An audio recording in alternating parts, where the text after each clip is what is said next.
नबी का लब पर जो जिक्र है बे मिसाल आया, कमाल आया।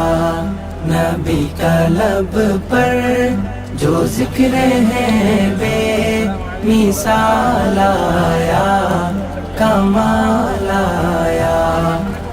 नबी का लब पर जो जिक्र है बे আমাদের লিল্লাহে তাকবীর, লিল্লাহে তাকবীর, লিল্লাহে তাকবীর। সম্মানিত উপস্থিতি, আমরা দেখতে পাচ্ছি আমাদের মাঝে এসে উপস্থিত হয়েছেন আমাদের আজকের অনুষ্ঠানের সম্মানিত প্রধান অতিথি, আন্তর্জাতিক Islamic scholar, writer and researcher, সম্মানিত প্রধান অতিথি ডক্টর মিজানুর রহমান আজহারী। আমরা আরেকবার তাকবীরের মাধ্যমে সম্মানিত প্রধান অতিথিকে সম্মানিত করতে চাই। লিল্লাহে তাকবীর। ধন্যবাদ। মেডিকেল দাওয়া সোসাইটি অব বাংলাদেশের আয়োজনে আজকের বাংলাদেশ চীন মৈত্রী সম্মেলন কেন্দ্রে অনুষ্ঠিত দাওয়া সেমিনার 2025-এ আপনারা যারা উপস্থিত হয়েছেন, আমি সবাইকে জানাচ্ছি আন্তরিক শুভেচ্ছা, মোবারকবাদ এবং অভিনন্দন। আমরা শুরুতে আল্লাহ রব্বুল ইজ্জা ওয়াল জালালের দরবারে শুকরিয়া জ্ঞাপন করছি, যিনি আমাদেরকে এরকম চমৎকার একটি প্রোগ্রামে একত্রিত হওয়ার সুযোগ করে দিয়েছেন। আমরা পড়ছি কালিমাতুশ শুকুর, আলহামদুলিল্লাহ। অন্তরের অন্তঃস্থল থেকে মেডিকেল দাওয়া সোসাইটি অব বাংলাদেশকে অভিনন্দন এবং শুভেচ্ছা জানাই, যারা প্রায় বিগত 2 মাস যাবৎ অনেক প্ল্যানিং, প্রোগ্রাম, অনেক ডেডিকেশন, এফোর্ট শেষে আজকের এই চমৎকার কনফারেন্স হলে এরকম চমৎকার একটি দাওয়া সেমিনারের আয়োজন করেছেন।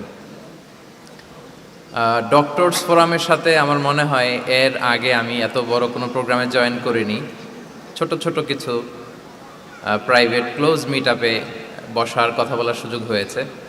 আল্লাহ শুক্রিয়া যে আজকে এই প্রোগ্রামে দেশের বিভিন্ন মেডিকেলগুলোর বা মেডিকেল কলেজগুলোর প্রফেসরস, ডক্টর, স্টুডেন্টস তারা উপস্থিত হয়েছেন এবং আমি অত্যন্ত সম্মানিত বোধ করছি যে এরকম চমৎকার একটি প্রোগ্রামে আপনারা আমাকে মেহেরবানি করে ইনভাইট করেছেন। আপনারা একটা টপিক শুনেছেন, যে টপিকটা আজকে আমি কভার করব সেটা হচ্ছে মেথডোলজি অফ প্রফিটিক দাওয়া and its relevance to contemporary global society. রাসূল সাল্লাল্লাহু আলাইহি ওয়াসাল্লাম কিভাবে দাওয়া কার্যক্রম পরিচালনা করতেন, ওনার মেথডোলজি কেমন ছিল এবং বর্তমান সময়ের সাথে এর প্রাসঙ্গিকতা কেমন, এই টপিকটা নিয়ে আমি কথা বলবো। তার আগে আমি শুরুতে দাওয়া ইস্যু যখনই আমার সামনে আসে তখন যেই কথাটা আমি বলি বা শেয়ার করি সেটা হচ্ছে মানহাজুল ওয়াসাতিয়্যা, মানে the balanced approach of Islam, ইসলামের যে ভারসাম্যপূর্ণ নেচার, এটা নিয়ে আমি কথা বলি। এবং আমার আলোচনার শুরুতে আমি সূরাতুল বাকারার 143 নম্বর আয়াত তেলাওয়াত করেছি, যেখানে আল্লাহ তাআলা বলছেন ওয়াকাযালিকা জাআলনাকুম উম্মাতান ওয়াসাতা লিতাকুনু শুহাদা আলান নাস। অনুরূপভাবে আমি তোমাদেরকে মধ্যমপন্থী জাতি বানিয়েছি বা মধ্যমপন্থী জাতি হিসেবে আবির্ভূত করেছি। উম্মাতান ওয়াসাতা মানে উম্মাতান আদলান ওয়া খিয়ারা, শ্রেষ্ঠ জাতি, ন্যায়পরায়ণ জাতি, এবং যারা শ্রেষ্ঠ, যারা ন্যায়পরায়ণ তারাই মূলত মধ্যমপন্থী জাতি। তো আল্লাহ তাআলা আমাদেরকে মধ্যমপন্থী জাতি বলেছেন। এই যে মধ্যম পন্থা আল ওয়াসাতিয়া, এটা ইসলামের অনেকগুলো অনন্য বৈশিষ্ট্যের মধ্য থেকে একটি বৈশিষ্ট্য। বাট মাঝে মাঝে আমরা এই পন্থাটার কথা ভুলে যাই। ভুলে কি করি, অনেক সময় অনেক প্রান্তিক লেভেল থেকে কাজ করে ফেলি, চিন্তা করে ফেলি, অনেক সময় খুব বাড়াবাড়ি করে ফেলি, অনেক সময় ছাড়াছাড়ি করে ফেলি। বরং আমাদের থাকতে হবে মাঝামাঝি।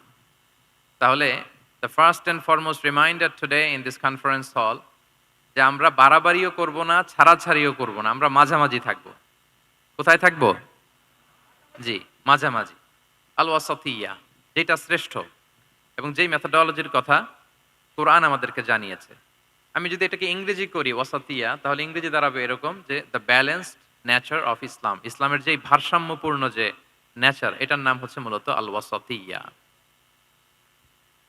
আপনি যদি খেয়াল করে দেখেন যে কিভাবে আমরা অন্যান্য জাতিগোষ্ঠীর তুলনায় মধ্যমপন্থী জাতি, তাহলে দেখবেন যে আমরা যদি সাইয়েদনা ঈসা আলাইহিস সালামের ব্যাপারে কথা বলি, জেসাস ক্রাইস্টের ব্যাপারে, তাহলে দেখেন ওনার ব্যাপারে ইহুদি নাসারারা কেউ বাড়াবাড়ি করেছে, কেউ ছাড়াছাড়ি করেছে, আমরা একেবারে মিডল ওয়েতে আছি। যেমন ঈসা আলাইহিস সালামের ব্যাপারে খ্রিস্টানরা কি বলে জানেন? তারা বলে ঈসা আলাইহিস সালাম হচ্ছে আল্লাহর সন্তান, নাউযুবিল্লাহি মিন যালিক।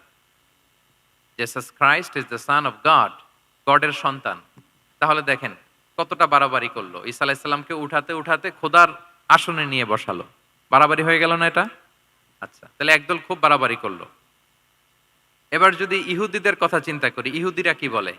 ইহুদিরা একেবারে উল্টো। তারা বলে ঈসা আলাইহিসসালাম হচ্ছে ইবনু জিনা, মানে জারদ সন্তান। নাউজুবিল্লাহ। দেখেন তাদের প্রত্যেকের আকীদা শোনা মাত্রই আপনাদেরকে বলা লাগতেছে না যে নাউজুবিল্লাহ বলেন, আপনারা স্বতঃস্ফূর্ত ভাবেই বলতেছেন নাউজুবিল্লাহ। তার মানে একদল বাড়াবাড়ি করলো, একদল ছাড়াছাড়ি। একদল বলল তিনি আল্লাহর সন্তান বলে একেবারে আল্লাহর উপরে উঠাই ফেলছে। আরেক দল নামাতে নামাতে একেবারে পদদলিত করলো, বলল তিনি হচ্ছেন বাস্টার্ড, মানে ইবনু জিনা, জারদ সন্তান। নাউজুবিল্লাহ মিন যালিক। একদল নিয়ে গেল একেবারে উপরে, আরেক দল একেবারে নিচে। কিন্তু আমরা কি বলি দেখেন, আমরা বলি ঈসা আলাইহিস সালাম উনি হচ্ছেন আব্দুল্লাহি ওয়া রাসূলুহু, তিনি হচ্ছেন আল্লাহ তাআলার দাস বা বান্দা এবং আল্লাহর সম্মানিত রাসূল। দেখুন কতটা ব্যালেন্স এই আকীদা। আমরা আব্দুল্লাহ বলার মধ্য দিয়ে বেসিক্যালি নাসারাদেরকে রিফিউট করি, তাদের প্রতিবাদ করি আমরা যে তোমরা যে বলেছো আল্লাহ সন্তান না, ওইদিকে উঠানো যাবে না, নিচে নামায় নিয়ে আসো, উনি আব্দুল্লাহ আল্লাহর দাস। আর রসুলহু সম্মানিত রসুল বলে আমরা বেসিক্যালি ইহুদিদেরকে রিফিউট করি, তাদের প্রতিবাদ করি। আমরা বলি যে না, তোমরা যে বলেছো উনি জারদ সন্তান না, ওনার সম্মানকে পদদলিত করা যাবে না, উপরে উঠাইতে হবে, উঠায় রসুল ও সম্মানিত রসুল। তাহলে নাসারাদের আকীদা থেকে আমরা নিচে নেমে আসলাম, ইহুদিদের আকীদা থেকে আমরা উপরের দিকে গেলাম। ফলে এটা কি হলো? ব্যালেন্স হলো, ভারসাম্যপূর্ণ হলো, মধ্যম পন্থা হলো। তো আশা করি মধ্যম পন্থার উদাহরণটা বুঝতে পেরেছেন। আরেকটা ছোট্ট উদাহরণ দেই। আমাদের বোনদের যখন পিরিয়ড চলে তখন নাসারারা কি করে দেখেন, খ্রিস্টানরা তারা সবকিছু করে, কোনো বাজ বিচার রাখে না তখন, এমনকি ফিজিক্যাল ইন্টিমেসিতেও যায়। যখন আমাদের বোনদের পিরিয়ড চলে তখন তারা ফিজিক্যাল ইন্টিমেসিতেও যায়, কোনো বাজ বিচার নাই। এটা হচ্ছে নাসারাদের অবস্থান। আর ইহুদিদের কি অবস্থান? এরা এই 5 দিন 7 দিন আমাদের বোনদের যখন পিরিয়ড চলে তখন তারা তাদের স্ত্রীদেরকে ধরবে না, ছোবে না, স্পর্শ করবে না, একসাথে বসবেও না। তাদের ঘরে আলাদা একটা স্পেশাল রুম রাখে, ওই রুমের ভিতরে, ওই ঘরের ভিতরে তাদের 5 দিন 7 দিন ওইখানে কাটাইতে হয়। তোমরা আবার সুস্থ হলে তারপরে আসবে। দেখেন একদল খুব বাড়াবাড়ি করলো, আরেক দল ছাড়াছাড়ি করলো। কিন্তু আমাদের ইসলামে আমরা ব্যালেন্স, যে বোনদের যখন পিরিয়ড চলে হাজব্যান্ড ওয়াইফ তখন স্বাভাবিক মেলামেশা, কথাবার্তা, ঘরের টুকিটাকি কাজ সবই করতে পারবে, ইল্লাল জিমা, যেটা আমরা কি ফিজিক্যাল ইন্টিমেসি বলি, ওইটা ছাড়া আমরা সবই করতে পারবো। তাহলে দেখেন এই দুইটা উদাহরণ আমি সামনে আনলাম এজন্য যে এই যে মানহাজুল ওয়াসাতিয়াতি ওয়াল ইতিদাল, মধ্যম পন্থার কথা আমরা যেটা বলি, যেটাকে দিয়ে আল্লাহ তাআলা আমাদেরকে সম্মানিত করেছেন যে ওয়াকাযালিকা জাআলনাকুম উম্মাতান ওয়াসাতা, তোমাদেরকে আমি মধ্যমপন্থী জাতি বানিয়েছি, তোমাদের মধ্যে বাড়াবাড়িও থাকবে না, ছাড়াছাড়িও থাকবে না, বরং আমরা হব মধ্যমপন্থী। আমরা কি হব? কি হব? কিছুদিন আগে বোধহয় দেখলাম ওই যে ছাত্ররা যে দল করতেছে ওইটাও মধ্যমপন্থা নাম দিয়ে দিছে। আবার আজকের এই আলোচনা করে কোন বিপদে পড়ি, পরে বলবে যে তো বোধহয় ছাত্রদেরকে সাপোর্ট করতেছে ভেতরে ভেতরে। না, ওই ছাত্রদের মধ্যমপন্থার কথা বলতেছি না, ইসলাম যে মানহাজুল ওয়াসাতিয়ার কথা বলেছে সেটার কথা বললাম। তো প্রিয় ভাইয়েরা, প্রথম কথা হচ্ছে আপনি যখন দাওয়া বলবেন তখন আমাকে মধ্যম পন্থা বলতেই হবে। আমরা যখন ইসলাম শিখবো, শিখাবো, ইসলাম বুঝবো, বুঝাবো, এই সব ক্ষেত্রে আমাদেরকে মধ্যম পন্থা অবলম্বন করতে হবে। আমাদের খেয়াল রাখতে হবে আমরা যেন এক্সট্রিম লাইনে না যাই, আবার খুব এক্সট্রা লিবারেল যেন না হয়ে যায়, আমরা যেন মধ্যমপন্থী একটা অবস্থানে থাকি। এবং দাওয়া দেওয়ার ক্ষেত্রে এটাই বলা হয়েছে, আল্লাহ তাআলা বলছেন উদউ ইলা সাবিলি রাব্বিকা বিল হিকমাতি ওয়াল মাউইদাতিল হাসানাতি ওয়াজাদিলহুম বিল্লাতি হিয়া আহসান। নবী আপনি লোকদেরকে আল্লাহর পথে ডাকুন, বিল হিকমা, প্রজ্ঞার সাথে, সুন্দর সুন্দর উপদেশ সহকারে, এবং কখনো তর্ক বিতর্কে জড়ানো লাগলে সেটা উত্তমভাবে আপনাকে জড়াতে হবে। তার মানে এই যে ইসলাম বোঝার ক্ষেত্রে, প্রচারের ক্ষেত্রে এই মধ্যম পন্থার নীতি যেটা, প্রজ্ঞা বা সুন্দর উপদেশমালা দিয়ে দাওয়াত দেওয়া, এটাও মূলত মধ্যম পন্থারই বহিঃপ্রকাশ। আমরা যখন কোনো দাওয়া কাজ করব অলওয়েজ মাথায় রাখতে হবে যে আমি বাড়াবাড়ি যেন না করি, আমি আবার ছাড়াছাড়িও যেন না করি, আমি যেন মাঝামাঝি থাকি। তো এই যে দাওয়া আমরা দিচ্ছি, দাওয়াটা কি? বেসিক্যালি এটা হচ্ছে একটা কমিউনিকেশন, রাইট? এই যে আমি কথা বলতেছি, আপনারা শুনতেছেন, ইমাম সাহেব খুতবা দিচ্ছেন, আমরা সেটা শুনি, স্ট্রিট দাওয়া হয়, বিভিন্ন রকম দাওয়া এখন হচ্ছে, এগুলো বেসিক্যালি কমিউনিকেশন।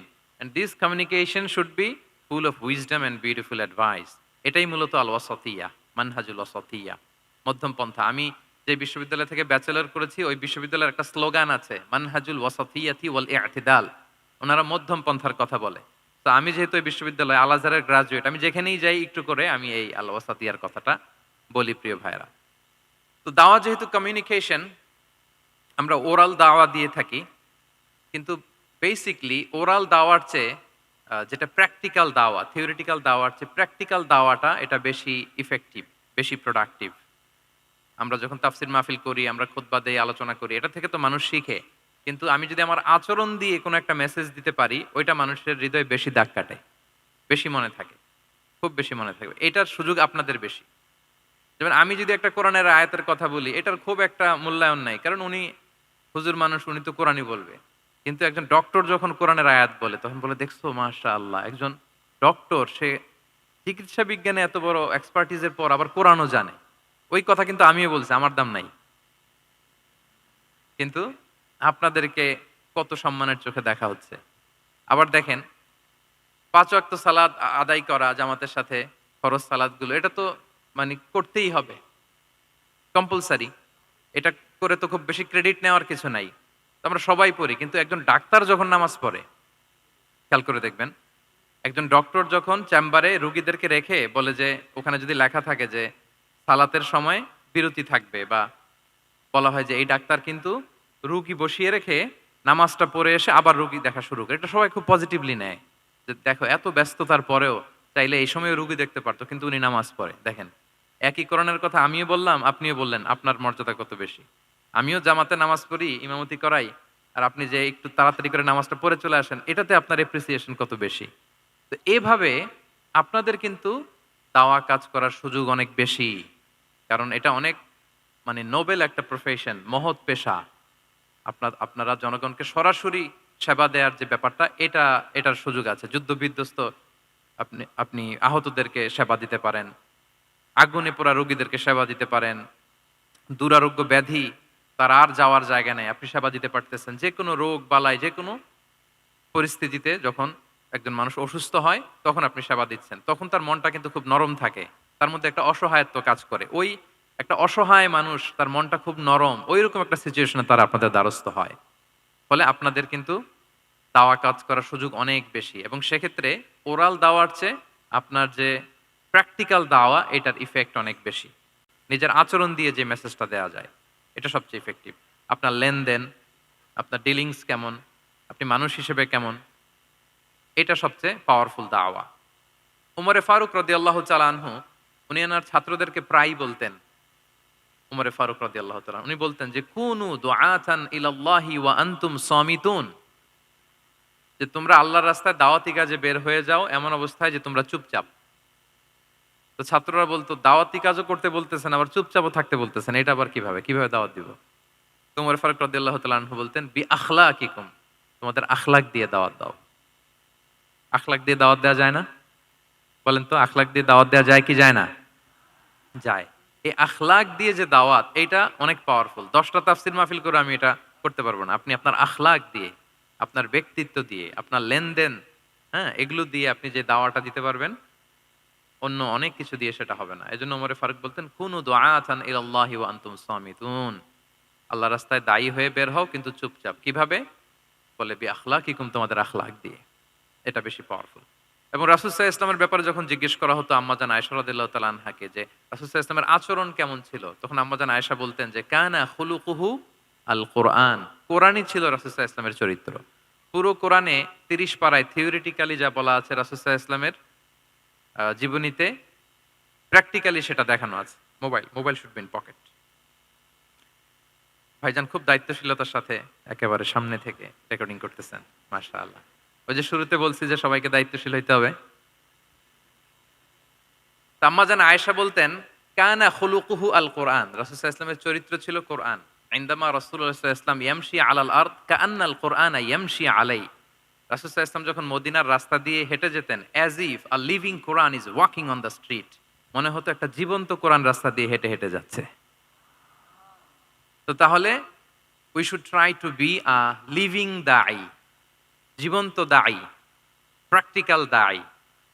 এটা যদি আমরা হইতে পারি, তাহলে অনেক বেশি ইম্প্যাক্ট করা যাবে সোসাইটিতে, অনেক ইনফ্লুয়েন্স করা যাবে। যেটা বললাম যে আমাদের সততা, আচরণ, ব্যক্তিত্ব, পার্সোনালিটি এগুলো দিয়ে আমরা যে দাওয়াটা দিতে পারি, ওরাল দাওয়া, বক্তব্য দিয়ে এটা অনেক সময় সম্ভব হয় না, এবং ডাক্তারদের জন্য এটা অনেক বড় একটা সুযোগ।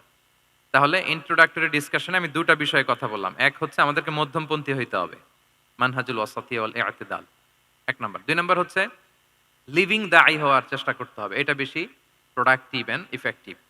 এই দুইটা পয়েন্ট আমরা বুঝতে পেরেছি তো না? বুঝতে পেরেছেন সবাই? মাশাআল্লাহ।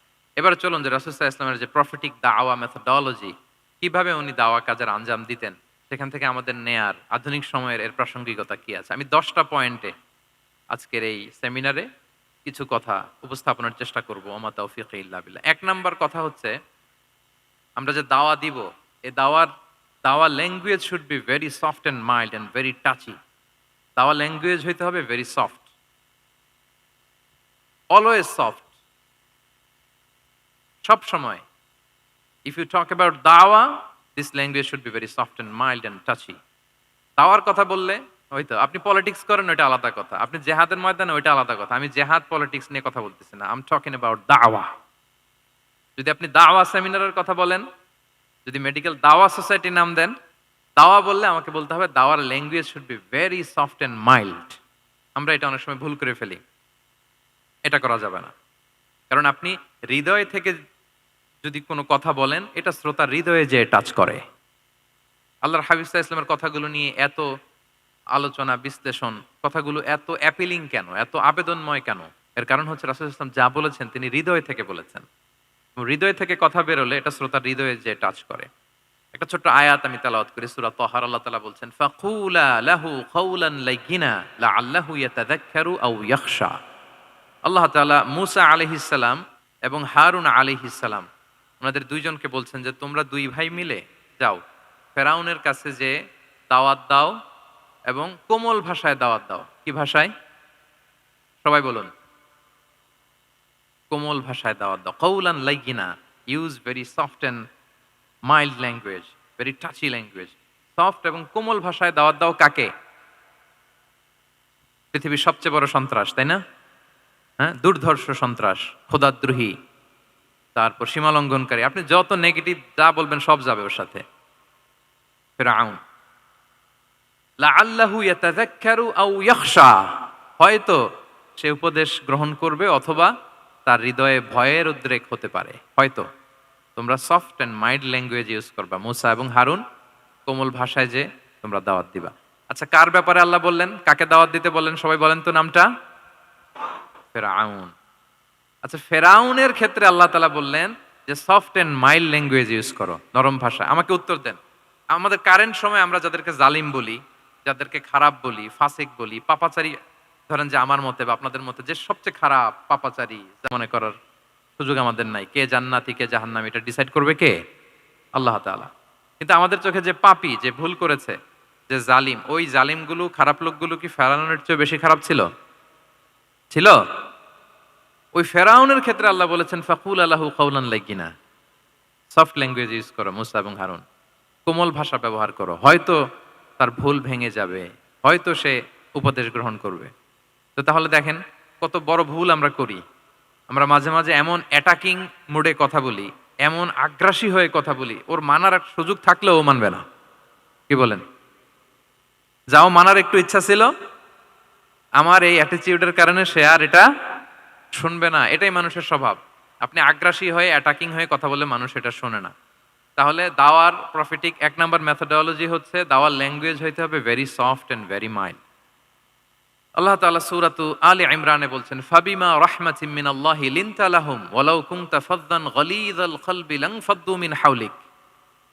নবী হে, আল্লাহর অনুগ্রহে, আল্লাহর রহমতে আপনি কোমল ভাষী হয়েছেন। আপনি কোমল ভাষী না হয়ে যদি রূঢ় ভাষী হতেন, তাহলে মানুষজন আপনার কাছ থেকে ভেগে ভেগে পালাতো।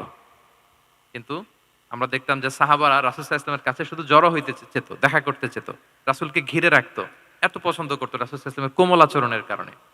ইভেন ফ্যামিলিতে কোনো সমস্যা হলে, অনেক সাহাবারা বলতেন ফ্যামিলির সাথে সমস্যা হলেও তারা রাসূলের কাছে চলে আসতো। এমনকি কারো পেটে ক্ষুধা লাগলেও তারা রাসূলের দরবারে চলে আসতো। তারা বলতো রাসূল সাল্লাল্লাহু আলাইহি ওয়াসাল্লামের চেহারার দিকে তাকালেই আমাদের ক্ষুধা মিটে যেত।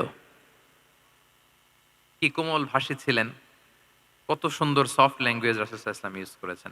হ্যাঁ, রাসূল সাল্লাল্লাহু আলাইহি ওয়াসাল্লাম কখনো যে কঠোর ভাষায় কথা বলতেন না তা না, মাঝে মাঝে বলতেন। কিন্তু বেশিরভাগ ওনার দাওয়া ছিল সফট অ্যান্ড মাইল্ড। মাঝে মাঝে প্রেক্ষাপটের আলোকে রাসূল সাল্লাল্লাহু আলাইহি ওয়াসাল্লাম অনেক সময় তেজস্বী জ্বালাময়ী ভাষণ দিতেন। মনে হতো কান্নাহু তিনি কি করছেন, ব্যাটালিয়নকে কমান্ড করছেন। এটা মাঝে মাঝে চেহারা লাল হয়ে যেত, গড়গড় করতেন যুদ্ধের আগে। কিন্তু রেগুলার বেসিসে রাসূল সাল্লাল্লাহু আলাইহি ওয়াসাল্লাম খুব কোমল ভাষায় কথা বলতেন। তাহলে এক নম্বরে যেটা জানলাম, যদি আপনি দাওয়া মেন্টালিটি, দাওয়া মোডে থাকতে চান, আপনার ভাষা হতে হবে শক্ত না নরম? সফট হইতে হবে, কোমল। কারোর প্রতি আগ্রাসী হয়ে যেন আমরা কথা না বলি, অ্যাটাকিং মুডে যেন না বলি, বললেও শুনবে না। এটাই মানুষের নেচার, সফট ল্যাঙ্গুয়েজে বলতে হয়। ফেরাউনকে যদি বলা হয় ওর সাথে ভালোভাবে বলো, তো আমাদের আশেপাশে যারা আছে এরা তো মানে আরো এদেরকে সম্মান দিয়ে নরম করে বলা উচিত, কি বলেন? জি, এক নম্বর গেল। দুই নম্বর হচ্ছে, দাওয়াকে ফলপ্রসূ করতে হলে রাসূল সাল্লাল্লাহু আলাইহি ওয়াসাল্লাম যেটা করতেন, শ্রোতাদের অনেক সময় মনোযোগ আকর্ষণের জন্য উনি অনেক ধরনের টুলস, অনেক ধরনের জিনিস তিনি ব্যবহার করতেন। যেমন একটা পদ্ধতি রাসূল সাল্লাল্লাহু আলাইহি ওয়াসাল্লামের ছিল, রাসূল সাল্লাল্লাহু আলাইহি ওয়াসাল্লাম মানুষের আকর্ষণ বৃদ্ধির জন্য মাঝে মাঝে প্রশ্ন ছুড়ে দিতেন অডিয়েন্সকে। Drawing attention of the listener by throwing questions. Question throw করার মাধ্যমে অ্যাটেনশন গ্রো করতেন। হাদিসে এরকম অনেক উদাহরণ পাওয়া যায়। একটা ছোট্ট হাদিস শেয়ার করি, সহিহ মুসলিমে এসেছে। রাসূল সাল্লাল্লাহু আলাইহি ওয়াসাল্লাম একবার সাহাবাদেরকে বললেন, ইন্না মিনা শাজারি শাজারাতান লা ইয়াসকুতু ওয়ারাকুহা মাসালুহা মাসালুল মুসলিম। রাসূল সাল্লাল্লাহু আলাইহি ওয়াসাল্লাম জিজ্ঞেস করলেন, তোমরা কি কেউ বলতে পারবা বৃক্ষরাজির মধ্যে একটা বৃক্ষ আছে, মানে গাছের মধ্যে একটা গাছ আছে যেই গাছের কখনো পাতা ঝরে না, ওই গাছের পাতা কখনো ঝরে না। এর দৃষ্টান্ত হচ্ছে মুসলিমের দৃষ্টান্তের মতো। বলতো ফাহাদ্দিসুনি মা হিয়া, বলতো ওই গাছটা কি? কে বলতে পারো? আপনারা তো সব একেবারে পেরে গেছেন। তো সাহাবারা ওই দিন কেউ বলতে পারেন নাই, কারণ কি জানেন? একে তো আমরা জানি হাদিস স্টাডি করার কারণে, হাদিস স্টাডি না করলে তো আমরা বলতে পারতাম না, আমাদের দেশে তো খেজুর গাছ অত হয়ও না। তো ওনারা কেউ বলতে পারে না, এর কারণ হচ্ছে তারা ভাবছিল প্রশ্ন যেহেতু করছে এটা যেন তেন প্রশ্ন, এটা কঠিন কোনো গাছের একটা নাম বলতে হবে। তো বাড়ির পাশে যে খেজুর গাছ, মদিনার অলিতে গলিতে যে খেজুর গাছ ভর্তি, এই দিকে আর ওনাদের অ্যাটেনশন যায় না। ওনারা চলে গেছে মরুভূমিতে, ইয়ামানে, তারপর একেবারে ডেজার্টের মাঝখানে কি কি ক্যাকটাস, গুলমলতা, কি কি গাছ আছে ওগুলো আওড়াচ্ছে মনে মনে। ভাবতেছে যে খেজুর গাছের কথা তো রাসূল সাল্লাল্লাহু আলাইহি ওয়াসাল্লাম আমাদের জিজ্ঞেস করার কথা না, এ তো আমাদের গাছ, বাড়ির পাশের গাছ। তো কেউই আর বলতে পারে নাই। এরপর রাসূল সাল্লাল্লাহু আলাইহি ওয়াসাল্লাম যখন দেখলেন সবাই অপারগ, রাসূল সাল্লাল্লাহু আলাইহি ওয়াসাল্লাম বললেন, ইন্নাহা আন-নাখলা, এটা হচ্ছে খেজুর গাছ, ডেট প্লান্ট। তো আব্দুল্লাহ ইবনে উমর রাদিয়াল্লাহু তাআলা আনহু বাড়িতে যাওয়ার পরে ওমরে ফারুককে তার বাবাকে বললেন যে, বাবা, আজকে যে রাসূল সাল্লাল্লাহু আলাইহি ওয়াসাল্লাম প্রশ্ন ছুড়ে দিলেন, আপনারা যে কেউ পারলেন না, উত্তরটা কিন্তু আমি পারতাম। তো ওমরে ফারুক বললেন, বলো কি তুমি পারতা? তো বললা না কেন? তুমি আজকে উত্তর দিতে পারলে তো রাসূলের সামনে আমার বুকটা এত বড় হয়ে যেত, মানে লাল উট পেলে আরবরা যেই খুশি, আমি এর চেয়ে বেশি খুশি হতাম। তখন উনি বললেন যে, আপনি পারতেছেন না, অন্যান্য বয়স্ক সাহাবারা পারতেছে না, মুরব্বীরা কেউ যেহেতু বলে নাই, আমি বিনয়ের খাতিরে উত্তরটা দেই নাই, কিন্তু আমি জানতাম যে এটা খেজুর গাছ। তাহলে দেখেন রাসূল সাল্লাল্লাহু আলাইহি ওয়াসাল্লাম অ্যাটেনশনটাকে ড্র করার জন্য প্রশ্ন ছুড়ে দিতেন। তো এই প্রশ্ন ছুড়ে দিয়ে কিন্তু আমরা মানুষের দৃষ্টি আকর্ষণ করতে হবে। আপনারা তো মানে প্রশ্ন ছড়াই তো আপনাদের কাজ, যে কি অবস্থা, শরীরটা কেমন, পেট ঠিক আছে কিনা, ঘুম হয় কিনা, কমন প্রশ্ন না আপনাদের? আপনাদের কাছে গেলেই তো প্রথমে জিজ্ঞেস করে যে হজম হয় কিনা, তারপর ঘুম আসে কিনা, এই হয় কিনা, অনেক প্রশ্ন আপনারা করেন। তো এইভাবে আপনি যদি আস্তে আস্তে প্রশ্নের ছলে যদি তাকে আপনি দাওয়া দিতে চান, আপনি কিন্তু দিতে পারেন। এটা রাসূল সাল্লাল্লাহু আলাইহি ওয়াসাল্লামের একটা দাওয়া মেথোডোলজি ছিল। দুইটা বলে ফেললাম, একটা হচ্ছে দাওয়ার ল্যাঙ্গুয়েজ হতে হবে অনেক শক্ত, নাকি? হ্যাঁ, নরম, সফট এন্ড মাইল্ড। দুই নাম্বার হচ্ছে প্রশ্ন ছুড়ে দিয়ে শ্রোতাকে আকর্ষণ করা, মনোযোগ আকর্ষণ করা। তিন নাম্বার ভিজুয়াল এক্সপ্লেনেশন, রাসূল সাল্লাল্লাহু আলাইহি ওয়াসাল্লাম এটা করতেন যাতে করে আরো সহজে বোঝানোর জন্য। এটা নিশ্চয়ই আপনারা করেন। রাসূল সাল্লাল্লাহু আলাইহি ওয়াসাল্লামের দাওয়া জিন্দেগিতে দেখা যায় প্রায় সময় কিছু উনি ভিজুয়াল এক্সপ্লেনেশন নিয়ে এসেছেন সাহাবাদের সামনে, যাতে করে সাহাবারা to get a better idea of the issue, আরো ইজিলি বুঝতে পারেন। যেমন একবার রাসূল সাল্লাল্লাহু আলাইহি ওয়াসাল্লাম অনাথ ইয়েতিমদেরকে যারা দেখভাল করে তাদের কি মর্যাদা, এটা বোঝাতে যে রাসূল সাল্লাল্লাহু আলাইহি ওয়াসাল্লাম দুই আঙ্গুল উঁচু করে একবার বললেন যে, আনা ওয়া কাফিলুল ইয়াতীমি ফিল জান্নাতি কাহাতাইন। আমার আঙ্গুল দুটো দেখতে পাচ্ছেন আপনারা সবাই? দুইটা আঙ্গুল উঁচু করেন তো এভাবে। মানুষ তো মনে করবে ভিক্টরি সাইন দেখাই দিছে আমরা। এই যে, তো রাসূল সাল্লাল্লাহু আলাইহি ওয়াসাল্লাম বললেন, আনা ওয়া কাফিলুল ইয়াতীমি কাহাতাইন, হাত নামান। অর্থাৎ আমি এবং এতিমের রক্ষণাবেক্ষণকারী কিয়ামতের দিন এভাবে কাছাকাছি প্রতিবেশী হয়ে থাকবো। এই দুইটা আঙ্গুলের মাঝখানে যেমনি খুব একটা স্পেস নাই, গ্যাপ নাই, মানে একেবারে কাছাকাছি, নেইবরিং ফিঙ্গার, রাইট? আমি এবং এতিমের রক্ষণাবেক্ষণকারী এইভাবে নেইবর হয়ে থাকবে। এই যে ভিজুয়াল এক্সপ্লেনেশন দেখছেন, এই যে দাওয়ার মধ্যে মাঝে মাঝে এরকম ভিজুয়াল এক্সপ্লেনেশন করতে হবে যাতে করে শ্রোতারা বুঝে রাসূল সাল্লাল্লাহু আলাইহি ওয়াসাল্লাম এটা করেছেন। আচ্ছা, মুসনাদে আহমদে এক হাদিস এসেছে, রাসূল সাল্লাল্লাহু আলাইহি ওয়াসাল্লাম একবার খেজুরের একটা ডাল নিয়ে মরুভূমির মধ্যে একটা দাগ টানলেন। খাত্তালানা রাসূলুল্লাহ সাল্লাল্লাহু আলাইহি ওয়াসাল্লাম খাত্তান, একটা স্ট্রেইট লাইন দিয়ে রাসূল সাল্লাল্লাহু আলাইহি ওয়াসাল্লাম বললেন, এটা হচ্ছে সিরাতুল মুস্তাকিম। সাহাবাদের দৃষ্টি আকর্ষিত হলো, সবাই মনোযোগী হয়ে উঠলো, তাই নাকি? সিরাতুল মুস্তাকিম, যে দোয়া আমরা প্রতিদিন করি, ইহদিনাস সিরাতাল মুস্তাকিম, খেজুরের ডাল দিয়ে স্ট্রেইট লাইন কেটে বললেন এটা হচ্ছে সিরাতুল মুস্তাকিম। এবার ওই খেজুরের ডাল দিয়ে ডানে বায়ে অনেকগুলো ছোট ছোট দাগ কাটলেন আর বললেন, হ্যাঁ দিহি সুবুলুশ শয়তান, এগুলো হচ্ছে শয়তানের রাস্তা, এটা হচ্ছে মুস্তাকিম সোজা রাস্তা যেটা জান্নাতে যায়।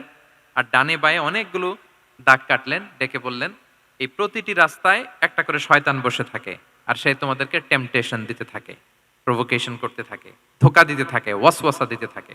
ডানে বায়ে না তাকিয়ে এই সিরাতুল মুস্তাকিমের পথেই অবিচল থাকতে হবে, ইনশাআল্লাহ বলেন।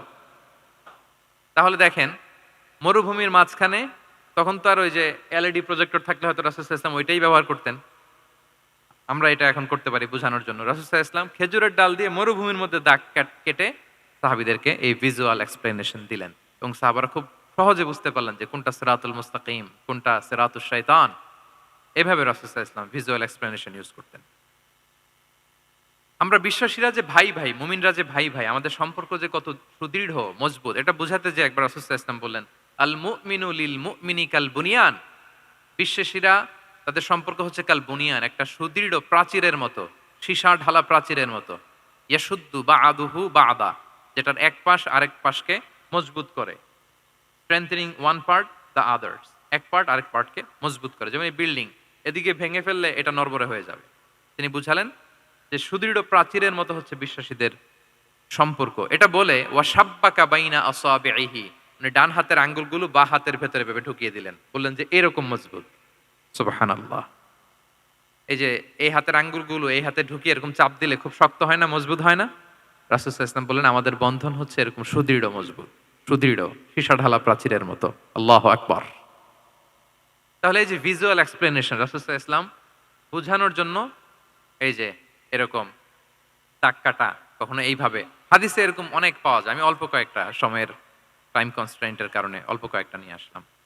তাহলে এটা রাসূল সাল্লাল্লাহু আলাইহি ওয়াসাল্লামের একটা দাওয়া মেথোডোলজি ছিল, বোঝানোর জন্য কত ইজিয়েস্ট ওয়েতে তিনি অডিয়েন্সের কাছে পৌঁছাতে পারেন। তিনি প্রয়োজনে ভিজুয়াল এক্সপ্লেনেশনের সহায়তা নিতেন। কয়টা গেল মেথোডোলজি? 3টা। আচ্ছা, 4 নাম্বার হচ্ছে গ্রাজুয়ালিটি, ধীরে ধীরে ধাপে ধাপে দাওয়া পরিচালনা করা, দাওয়া কাজ করা। এটাতে অনেক সময় আমরা ভুল করে ফেলি। আমরা অনেক সময় একটু রাশিং মেন্টালিটিতে থাকি, তাড়াহুড়ো। একজন ভাই নতুন দিনে ফিরছে, আগে হয়তো সংশয়বাদী ছিল, নাস্তিক ছিল, প্র্যাকটিস করতো না, এখন সে প্র্যাকটিসের ইচ্ছা করছে। এই সুযোগ পেয়ে আমি তারে বলা শুরু করলাম, নামাজ পড়তে হবে, রোজা রাখতে হবে, যাকাত দিতে হবে, তোমার ওয়াইফরে পর্দা করাইতে হবে, হালাল হারাম ও কয়েক সারছে, আমার সম্ভব না।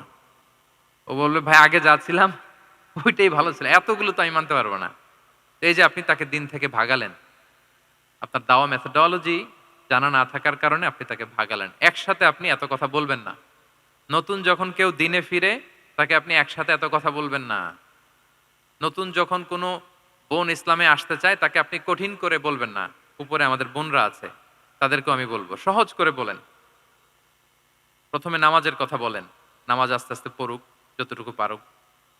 প্রথমে হয়তো 5 ওয়াক্ত পারবে না, 1 ওয়াক্ত 2 ওয়াক্ত দিয়ে শুরু করবে, এরপর আস্তে আস্তে 5 ওয়াক্ত যাবে। এরপর তাকে একটু শালীন পোশাকের কথা বলেন যে তুমি একটু শালীন পোশাক পরো, সেফটি সিকিউরিটির জন্য ভালো। সেটাতে অভ্যস্ত হলে তাকে হেজাবের দাওয়াত দিবেন আপনি, হেজাবে অভ্যস্ত হলে নেকাবের দাওয়াত দিবেন আপনি। এইভাবে গ্রাজুয়ালিটি, ধাপে ধাপে, একসাথেই কঠিন করে দিনকে উপস্থাপন করা যাবে না। দাওয়া ইজ এ গ্রাজুয়াল প্রসেস। হ্যাঁ, গ্রাজুয়ালি যাইতে হবে। Beginning with the most important issue first, তারপর যেটা ইম্পর্টেন্ট, তারপর যেটা ইম্পর্টেন্ট, ধাপে ধাপে আপনি তাকে বলবেন। আপনারা নিশ্চয়ই সবাই মদ হারাম হওয়ার যে স্টেপগুলো আছে জানেন না? কয়বারে হারাম হয়েছে? 3 বারে। ওয়াসআলুনাকা আনিল খামরি ওয়াল মাইসির কুল ফীহিমা ইসমুন কাবীরু ওয়া মানাফিউ লিন-নাস ওয়া ইসমুহুমা আকবারু মিন নাফঈহিমা। প্রথমে বললেন মদে কিছু উপকার আছে কিন্তু এটার গুনাহ বেশি, ক্ষতি বেশি, কিন্তু সামান্য উপকার আছে। তো মানুষ সচেতন হয়ে গেল। যে না এটা কিন্তু গুনাহ আছে, ক্ষতি আছে, সাবধান হইতে হবে, মদ খাওয়া কমায় দিল। আচ্ছা, এরপর বলা হলো ওয়ালা তাকরাবুস সালাতা ওয়া আনতুম সুকারা, মাতাল হয়ে মদ খাওয়া অবস্থায় নামাজে যেও না। কারণ কোন এক সাহাবী নামাজে এমন ভাবে তেলাওয়াত করলেন অর্থ চেঞ্জ হয়ে গেল। ফলে দিনে 5 বার মদ খাওয়া যাবে না। এই আয়াত দিয়ে তো তাই বোঝা যায়, তাই না? 5 বারের জন্য যখন সাবধান হয়ে গেল, আরো তারা অভ্যস্ত হয়ে গেল। এরপরে নাজিল হলো ইন্নামাল খামরু ওয়াল মাইসিরু ওয়াল আনসাবু ওয়াল আজলামু রিজসুম মিন আমালিশ শাইতানি ফাজতানিবু। মদ, জুয়া, ভাগ্যলিপি এগুলো শয়তানের কাজ, এগুলো থেকে বেঁচে থাকো। সবাই মদিনার ঘরের ভেতরে মদের বোতল যেগুলো ছিল ভেঙে সব রাস্তায় মদ দিয়ে মদিনার অলিগলি সয়লাভ। সুবহানাল্লাহ, কারো কষ্ট হয়নি, কারণ ধাপে ধাপে মদকে হারাম করা হয়েছে। কেউ যদি চেইন স্মোকার থাকে, আপনি যদি বলেন যে স্মোকিং হারাম, কালকে থেকে একটাও খেতে পারবে না, ও পারবে? ও তো মারা যাবে। ও সব বাদ দিতে পারবে, স্মোকিং বাদ দিতে পারবে না। তো কি করবেন? তাকে আপনি অল্প অল্প করে, যে একটু একটু করে ছাড়ো। এই যে রমজান আসতেছে, সারাদিন তো করতেই পারবা না, রাতে দুই তিনটা করে খাইও, বেশি খাইও না। না মানে ছাড়ানোর জন্য বলতেছে আর কি, যে 10টা খায় তারা যদি আপনি 2টা খাইতে বলেন, এটা তো আপনি দাওয়াই দিলেন নাকি, কমাইতে বললেন তো। সিগারেটের প্রতি তার উৎসাহিত করতেছি না আমরা। চেইন স্মোকার ও 10টা ছাড়া হয় না প্রতিদিন। তো এই রমজানে আপনি তারা বললেন যে সারাদিন তো তুমি না খেয়ে থাকবা, রাতে 1টা 2টা বা 3টা গেল। প্রথম দশকে 3টা, এরপরের দশকে 2টা, তারপরের দশকে 1টা। যে 1টা খায় তারপরের দিন তো সে চাইলে ছেড়েও দিতে পারে, কি বলেন? এইভাবে গ্রাজুয়ালি তাকে ছাড়ানোর জন্য অভ্যস্ত করতে হবে। তাহলে এই গ্রাজুয়ালিটিটা দরকার। আমি হাদিস থেকে, সিরাত থেকে একটা উদাহরণ দেই, শুনুন। রাসূল সাল্লাল্লাহু আলাইহি ওয়াসাল্লাম মুআয ইবনে জাবাল রাদিয়াল্লাহু তাআলা আনহুকে ইয়ামানের গভর্নর করে পাঠালেন। তো তখন তাকে বললেন যে মুআয, ইন্নাকা তাআতি কওমান মিন আহলিল কিতাব, তোমাকে এমন একটা এলাকার গভর্নর করে পাঠাচ্ছি, তারা কিন্তু আহলি কিতাব, মানে people of the books, Jews and Christian community, তারা ইহুদি খ্রিস্টান। তো তাদেরকে যখন দাওয়াত দিবা, ধাপে ধাপে দিবা। কিভাবে দিবা? তিনি বললেন ফাদউহুম ইলা শাহাদাতি আন লা ইলাহা ইল্লাল্লাহ ওয়া আন্না মুহাম্মাদুর রাসূলুল্লাহ। প্রথমে দাওয়াত দিবা তাওহীদ আর রিসালাতের। আওয়াজ করে বলেন, প্রথমে কিসের? তাওহীদ এবং রিসালাতের। আচ্ছা, ফা ইনহুম আতাউ লিযালিক, তারা যখন এটা মেনে নেয়। আরবিটা খেয়াল করেছেন অর্থটা? ফা ইনহুম আতাউ লিযালিক, তাওহীদ রিসালাত যদি মেনে নেয় তাহলে তাদেরকে 5 ওয়াক্ত নামাজের দাওয়াত দিও। আচ্ছা, 5 ওয়াক্ত নামাজে যখন তারা অভ্যস্ত হয়ে যায়, ফা ইনহুম আতাউ লিযালিক, যখন তারা এটাও মেনে নেয় তখন তাদেরকে যাকাতের আদেশ করো। সুবহানাল্লাহ, সুবহানাল্লাহ। দেখেন ধাপে ধাপে, একবারে সবগুলো বিধান একবারে তাদের সাথে শেয়ার করতে বলেননি। প্রথমে তাওহীদের, রিসালাতের, মেনে নিলে সালাতের, মেনে নিলে যাকাতের, ধাপে ধাপে। তাহলে একবারে কেউ নতুন যখন দিনে ফিরেছে, একবারে সবকিছু তার ঘাড়ে চাপিয়ে দিবেন আপনি? কি করবেন? গ্রাজুয়ালি, ধাপে ধাপে আমরা এই দাওয়াটা তাদেরকে দেওয়ার চেষ্টা করব। এটা খুব ইফেক্টিভ হবে, ফলপ্রসূ হবে। কয়টা বললাম আমরা? 4টা। আপনাদের মনোযোগ আছে তো? বোরিং হচ্ছেন না তো? একটু বোরিং বোরিং লাগতেছে আপনাদের? হওয়ার কথা, যেহেতু সেই সকাল থেকে আমি শুনলাম 11টা থেকে প্রোগ্রাম। তো যারা দূর থেকে আসছেন নিশ্চয়ই ফজরের পরে রওনা দিয়ে। ঢাকার বাইরে থেকে আসছেন কারা কারা দেখি তো একটু।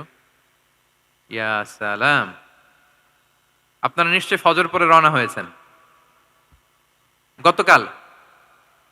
মাশাআল্লাহ, মাশাআল্লাহ, আল্লাহ তাআলা কবুল করুক।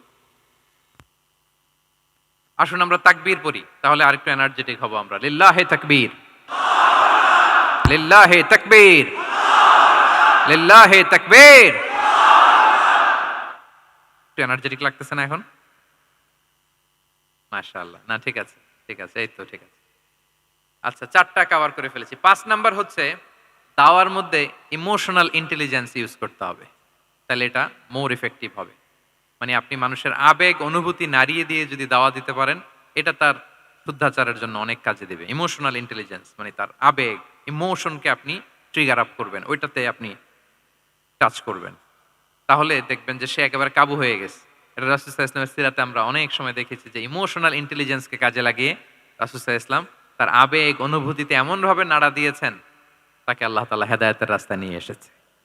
সুবহানাল্লাহ বিহামদিহি। একটা ছোট্ট উদাহরণ দেই, মুসনাদে আহমদ ইবনে হাম্বলের হাদিস। কিভাবে ইমোশনাল ইন্টেলিজেন্স রাসূল সাল্লাল্লাহু আলাইহি ওয়াসাল্লাম ইউজ করতেন, আবেগ অনুভূতিকে কিভাবে নাড়া দিতেন রাসূল সাল্লাল্লাহু আলাইহি ওয়াসাল্লাম। এক যুবক এসে সাহাবাদের সামনে রাসূল সাল্লাল্লাহু আলাইহি ওয়াসাল্লামকে বললেন, ইয়া রাসূলুল্লাহ ইযান লি বিজিনা, হে আল্লাহর রাসূল আপনি আমাকে জিনার অনুমতি দেন। নাউযুবিল্লাহ। কিসের? জিনার মানে ব্যভিচারের অনুমতি দেন, ব্যভিচার বা জিনার অনুমতি দেন। আশেপাশের সাহাবারা তো রেগে মেগে আগুন। আকবাল আল কওমু আলাইহি ফাজারু, সবাই তাকে দৌড়ে ধরতে গেল আর ধমকাতে লাগলো, ছি ছি ছি, মা মা। আমরা যেটা বাংলায় বলি ছি ছি, আরবিতে ওনারা কি বলে? মা মা, ছি ছি, কি বলো তুমি? লজ্জা শরমের মাথা খেয়ে তুমি রাসূলুল্লাহর দরবারে এসে বলতেছো, হে আল্লাহ রাসূল, আপনি জিনার অনুমতি দেন? যে রাসূল আল্লাহর পক্ষ থেকে বাণী শোনায়, ওয়ালা তাকরাবুজ জিনা, তোমরা ব্যভিচারের নিকটবর্তীও হয়ো না, আর তুমি সেই নবীর কাছে এসে আবদার করতেছো জিনার অনুমতি দেন? তারা যখন তেরে আসলো এই যুবকের দিকে, রাসূল সাল্লাল্লাহু আলাইহি ওয়াসাল্লাম তাদেরকে থামালেন, বললেন যে তোমরা থামো, যুবককে ডেকে আনো আমার কাছে। যুবককে নিয়ে আসা হলো। রাসূল সাল্লাল্লাহু আলাইহি ওয়াসাল্লাম তাকে পরম আদরে কাছে টেনে নিলেন। এবার তাকে জিজ্ঞেস করলেন, তুমি জিনার অনুমতি চাও না? বলে যে ইয়া রাসূলুল্লাহ, জি জিনার অনুমতি চাই। তখন রাসূল সাল্লাল্লাহু আলাইহি ওয়াসাল্লাম বললেন, তুমি আমাকে উত্তর দাও তো, তুমি বলো তো যে আতুহিব্বুহু লি উম্মিক, তুমি কি পছন্দ করবে যে কোনো পরপুরুষ তোমার মায়ের সাথে এই জিনাটা করুক? তোমার এটা ভাল লাগবে? সে বলে, লা ইয়া রাসূলুল্লাহ, না, কখনো না। আমার মায়ের সাথে কেউ এই পাপাচারে লিপ্ত হবে, এটা কোনো মানুষ মেনে নেবে না। আমি কেন, কেউ মেনে নেবে না।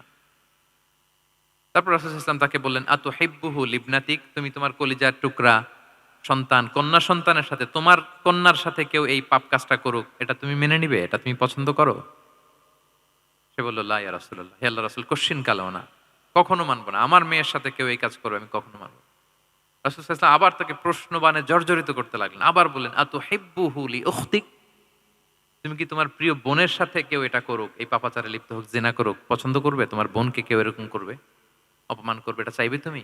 বলে, কখনো না, লা ইয়া রাসূলুল্লাহ, কখনো না, কেউই তো পছন্দ করবে না এটা। তখন রাসূল ইসলাম বললেন, তুমি যার সাথে জিনার অনুমতি চাইছো সে তো কারো না কারো মা, কারো না কারো মেয়ে, কারো না কারো বোন, তুমি এভাবে কেন ভাবতে পারো না? সুবহানাল্লাহ বিহামদি। এই কথা বলার পরে তো সে একেবারে ইমোশনালি এমন ড্যামেজ হয়েছে, লজ্জায় কাচুমাচু হয়ে মাথা নিচু করে দাঁড়ায়। তখন রাসূল ইসলাম তার পিঠে একটা আলতো চাপড় মারলেন, পরম মমতায় আলতো চাপড় দিয়ে তার জন্য দোয়া করলেন, আল্লাহুম্মা গফির যামবাহ ওয়া তাহহির কলবাহ ওয়া হাসসিন ফারজাহ, আল্লাহ তুমি এই যুবকের পাপ মোচন করো, আল্লাহ তুমি তার অন্তরটাকে পরিশুদ্ধ করো, আল্লাহ তুমি তার চরিত্রটাকে নিষ্কলুষ করো। এই হাদিসের রাবি উনি বলতেছেন, ফালাম ইয়াকুন বা'দা যালিকাল ফাতা ইয়ালতাফিতু ইলা শাই, ওই দিনের পর থেকে এই যুবক কখনো কোনো পরনারীর দিকে রাস্তায় তাকায় নাই। এই ইমোশনালি যখন তাকে দুর্বল করা হলো, তাকে যখন এইভাবে রাসূল সাল্লাল্লাহু আলাইহি ওয়াসাল্লাম প্রেজেন্টেশন করলেন, হাদিসের বর্ণনাকারী বলেন, এরপরে আমরা কোনোদিন তাকে পরনারীর দিকে তাকাতে দেখি নাই। তার হৃদয়টাকে আল্লাহ তাআলা পরিশুদ্ধ করে দেন। রাসূল সাল্লাল্লাহু আলাইহি ওয়াসাল্লাম ওয়া ইউযাক্কিহিম, কিভাবে মানুষকে পরিশুদ্ধ করতে দেখেন, কিভাবে তার আবেগ অনুভূতিকে নাড়িয়ে তার চিন্তার জগতে আলোড়ন সৃষ্টি করে তাকে এমন ভাবে কাবু করলেন যে রাসূল সাল্লাল্লাহু আলাইহি ওয়াসাল্লাম যেই দিকে তাকে গাইড করতেছে এখন সে সেদিকেই যেতে বাধ্য। তো এইটা আমাদেরকে করতে হবে, ইমোশনাল ইন্টেলিজেন্স কাজে লাগিয়ে মানুষের আবেগ অনুভূতিতে নাড়া দিয়ে যদি আপনি তাকে কোনো কথা, কোনো বার্তা, কোনো নাসিহাত করেন, তখন সেটা সে শুনে, এমন শোনা শুনে এমনভাবে সে হেদায়েতের পথে আসে যেটা আমরা কল্পনাও করতে পারি না। তাহলে এটা যেন আমরা করি, এটা খুবই প্রোডাক্টিভ, এটা খুবই ইফেক্টিভ, এটা খুবই ফ্রুটফুল, কাজে দেয় মানুষকে ইমোশনালি তাকে দাওয়া দেওয়া। এই পয়েন্টটা বুঝতে পেরেছেন তো সবাই, না? আলহামদুলিল্লাহ। কয়টা গেল? 5টা। 6 নাম্বার মেথোডোলজি হচ্ছে দাওয়া should be full of love. দাওয়া বললে এটার সাথে লাভ থাকতে হবে, লাভ, ভালোবাসা। যদি আপনি দাওয়া বলেন, এখানে লাভ থাকতে হবে। ইট কামস উইথ লাভ, ভালোবাসা। ভালোবাসা দিয়ে আপনি মানুষের হৃদয় জয় করতে হবে। আমরা দায়ীরা অনেক সময় বেশি জাজমেন্টাল হয়ে যাই। আরব শায়েখরা বলে যে নাহনু দুআত লাসনা কুদাত, আমরা দায়ী, আমরা জাজ নই, উই আর নট জাজেস। আমাদের অনেক দায়ীরা আমরা ভুল করে ফেলি, আমরা বলি যে ও খারাপ, ও এটা, ও জাহান্নামী, ও খারিজ, এরকম আমরা সবাইকে নাকচ করি। মনে হয় যেন সবাইরে জাহান্নামে পাঠাই, আমি একা জান্নাতে যেতে পারলেই সফল। আচ্ছা বলেন তো, সব গেল জাহান্নামে, আপনি একা শুধু জান্নাতে, ভাল লাগবে আপনার? এই যে আজকে আমরা এখানে সবাই ছাত্র, শিক্ষক, ডিস্টিংগুইশ গেস্টরা, উপরে আমাদের বোনরা, কত ভাল লাগতেছে না? ধরেন যে 2500 সিটিং ক্যাপাসিটির এই চীন মৈত্রী সম্মেলন কেন্দ্রে কেউ নাই, শুধু আপনি একা। এই বিশাল হল রুমে কেউ নাই, আপনি একা, ভাল লাগবে? তখন মিস্টার বিনের মতো হা হু করা লাগবে, শুধু একা একা, ঠিক না? তো সবাইকে জাহান্নামে পাঠিয়ে শুধু আমি জান্নাতে গেলে এটা আমার ভাল লাগবে না ওই জান্নাতে। তো আমরা কিভাবে আমাদের জান্নাতের দলকে ভারী করতে পারি, এই চেষ্টাটা আমাদের বেশি বেশি করতে হবে, কি বলেন? তাহলে দাওয়া should be full of love, কারণ ভালোবাসা দিয়ে যা জয় করা যায়, কঠোরতা দিয়ে তা পারা যায় না। ভালোবাসা দিয়ে আপনি যেটা করতে পারবেন, কঠোরতা দিয়ে কখনো সেটা করতে পারবেন। আসুন আমরা হাদিস থেকে শুনি, সিরাত থেকে শুনি। আল্লাহর হাবিব সাল্লাল্লাহু আলাইহি ওয়াসাল্লাম মসজিদে নববীতে বসে আছেন সাহাবাদেরকে নিয়ে। হঠাৎ এক বেদুইনের আগমন। বেদুইন মানে যার মধ্যে নগর জীবনের কোনো নিয়ম কানুন সে দেখেনি, জানে না, বুঝে না। সিভিলাইজেশন বলতে যেটা বুঝি, ভদ্রতা, কার্টিসি, ম্যানার, এটা সে শিখেনি। এরকম এক বেদুইন অনেক দূর পল্লী থেকে মদিনার মসজিদে নববীতে এসেছে, কিন্তু সে ইসলাম ধর্ম গ্রহণ করেছে, মুসলিম।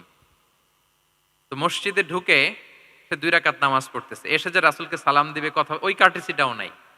রাসূল সাল্লাল্লাহু আলাইহি ওয়াসাল্লাম বসা ওইদিকে সাহাবাদের নিয়ে, সে তার মতো এসে এক জায়গায় মসজিদের সাথে তার উট বেঁধে সে 2 রাকাত নামাজ পড়ে দোয়া করতেছে আল্লাহর কাছে। কি দোয়া জানেন? দোয়ার মধ্যেও কাটিসি নাই। দোয়াতে বলে, ইয়া আল্লাহ, আল্লাহুম্মা আরহামনি ওয়ারহাম মুহাম্মাদা ওয়ালা তারহাম মা'ানা আহাদা। মানে আল্লাহ, তুমি শুধু আমারে রহম করো আর মুহাম্মদ সাল্লাল্লাহু আলাইহি ওয়াসাল্লামরে রহম করো, আমাদের সাথে আর কাউরে রহম করো না তুমি।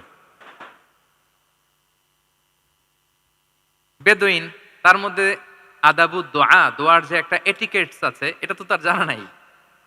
দোয়ায় অন্যদের জন্য দোয়া করলে যে নিজের লাভ, এটা সে জানতো না। আমি যদি বলি যে আল্লাহ এই ভাইদেরকে তুমি কবুল করো, তখন ফেরেশতারা বলে আল্লাহ যিনি দোয়া করতেছে আগে তাকে তুমি কবুল করো।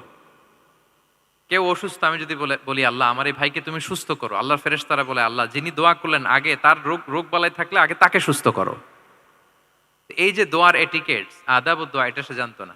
সে দোয়া করতেছে আল্লাহুম্মা আরহামনি ওয়ারহাম মুহাম্মাদা ওয়ালা তারহাম মা'ানা আহাদা, শুধু আমারে রহম করো, মুহাম্মদ সাল্লাল্লাহু আলাইহি ওয়াসাল্লাম রহম করো, আর কাউরে না। তো রাসূল সাল্লাল্লাহু আলাইহি ওয়াসাল্লাম দূর থেকে দেখতেছেন এই দোয়া, আর বলতেছেন যে হায় রে, একটা প্রশস্ত জিনিসকে সে সংকীর্ণ বানায় ফেললো। আল্লাহর কাছে কি রহমের কোনো কমতি বা ঘাটতি আছে? নাই। সে তো দোয়াতে সবাইকে ইনক্লুড করতে পারতো। তো রাহমাতাল লিল আলামিন আল্লাহর হাবিব সাল্লাল্লাহু আলাইহি ওয়াসাল্লাম তিনি বুঝতে পেরেছেন যে এই লোকটা আসলে বেদুইন, তার মধ্যে ওই কার্টিসি নাই।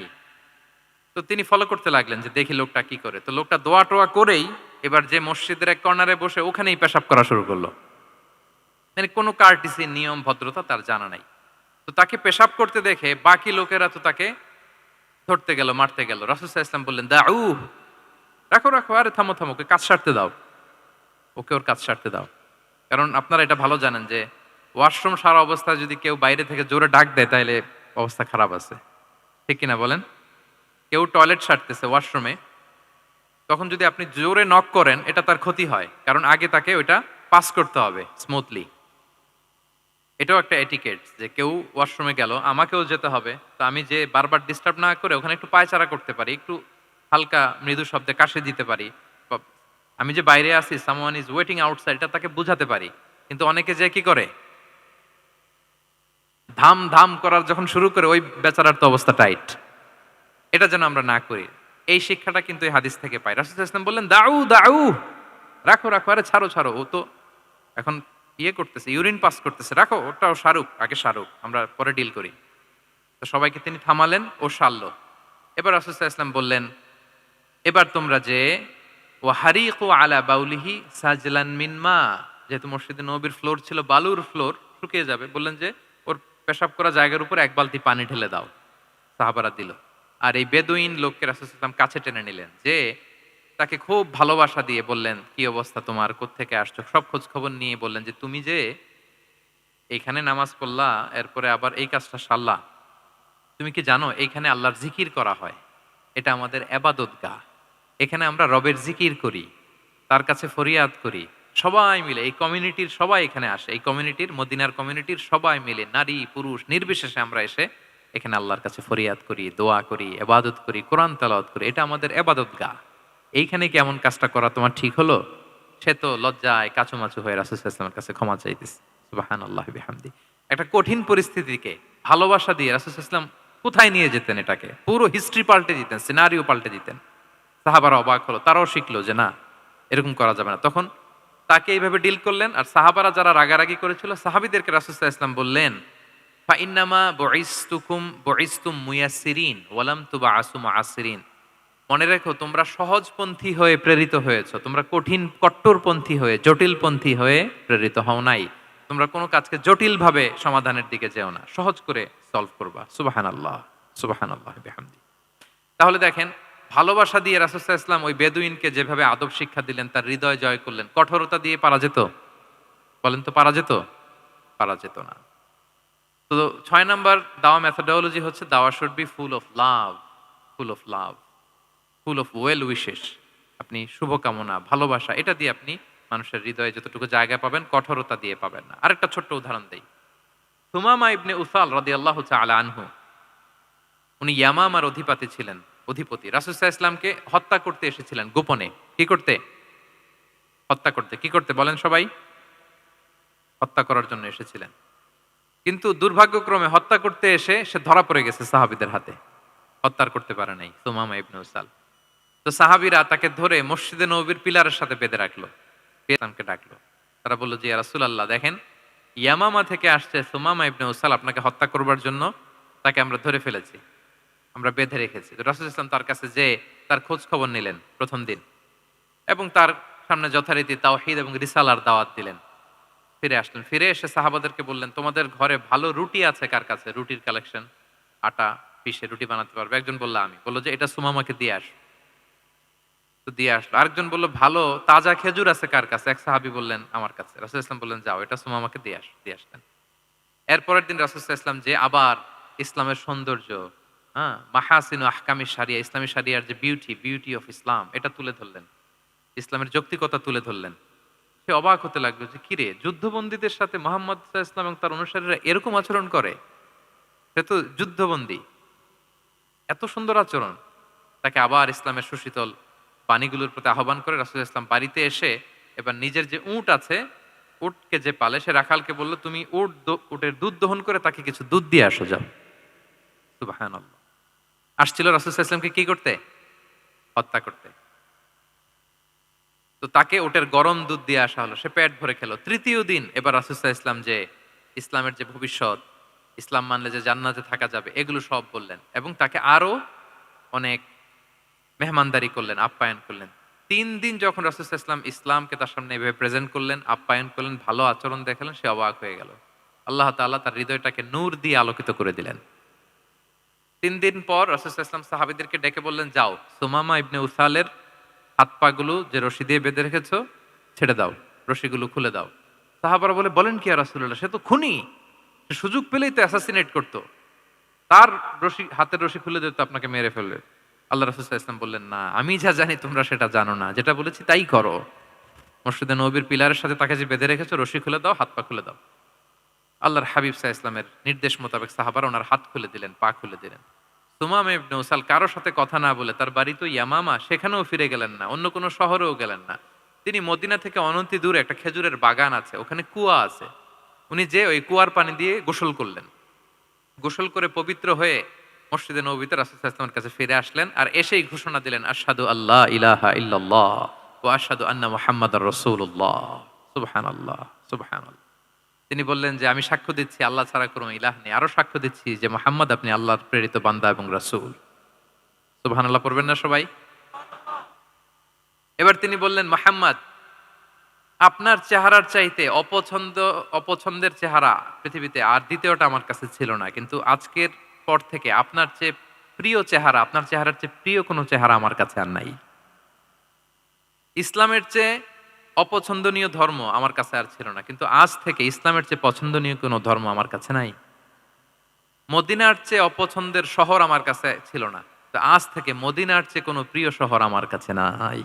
সুবহানাল্লাহ। উনি গমের বড় ডিলার ছিলেন, গম ব্যবসা করতেন। উনার থেকে গম নিয়ে মক্কায় মুশরিকরা চলতো। তিনি ঘোষণা দিলেন, আজকে থেকে আমার এলাকার কোনো গম মক্কায় যাবে না।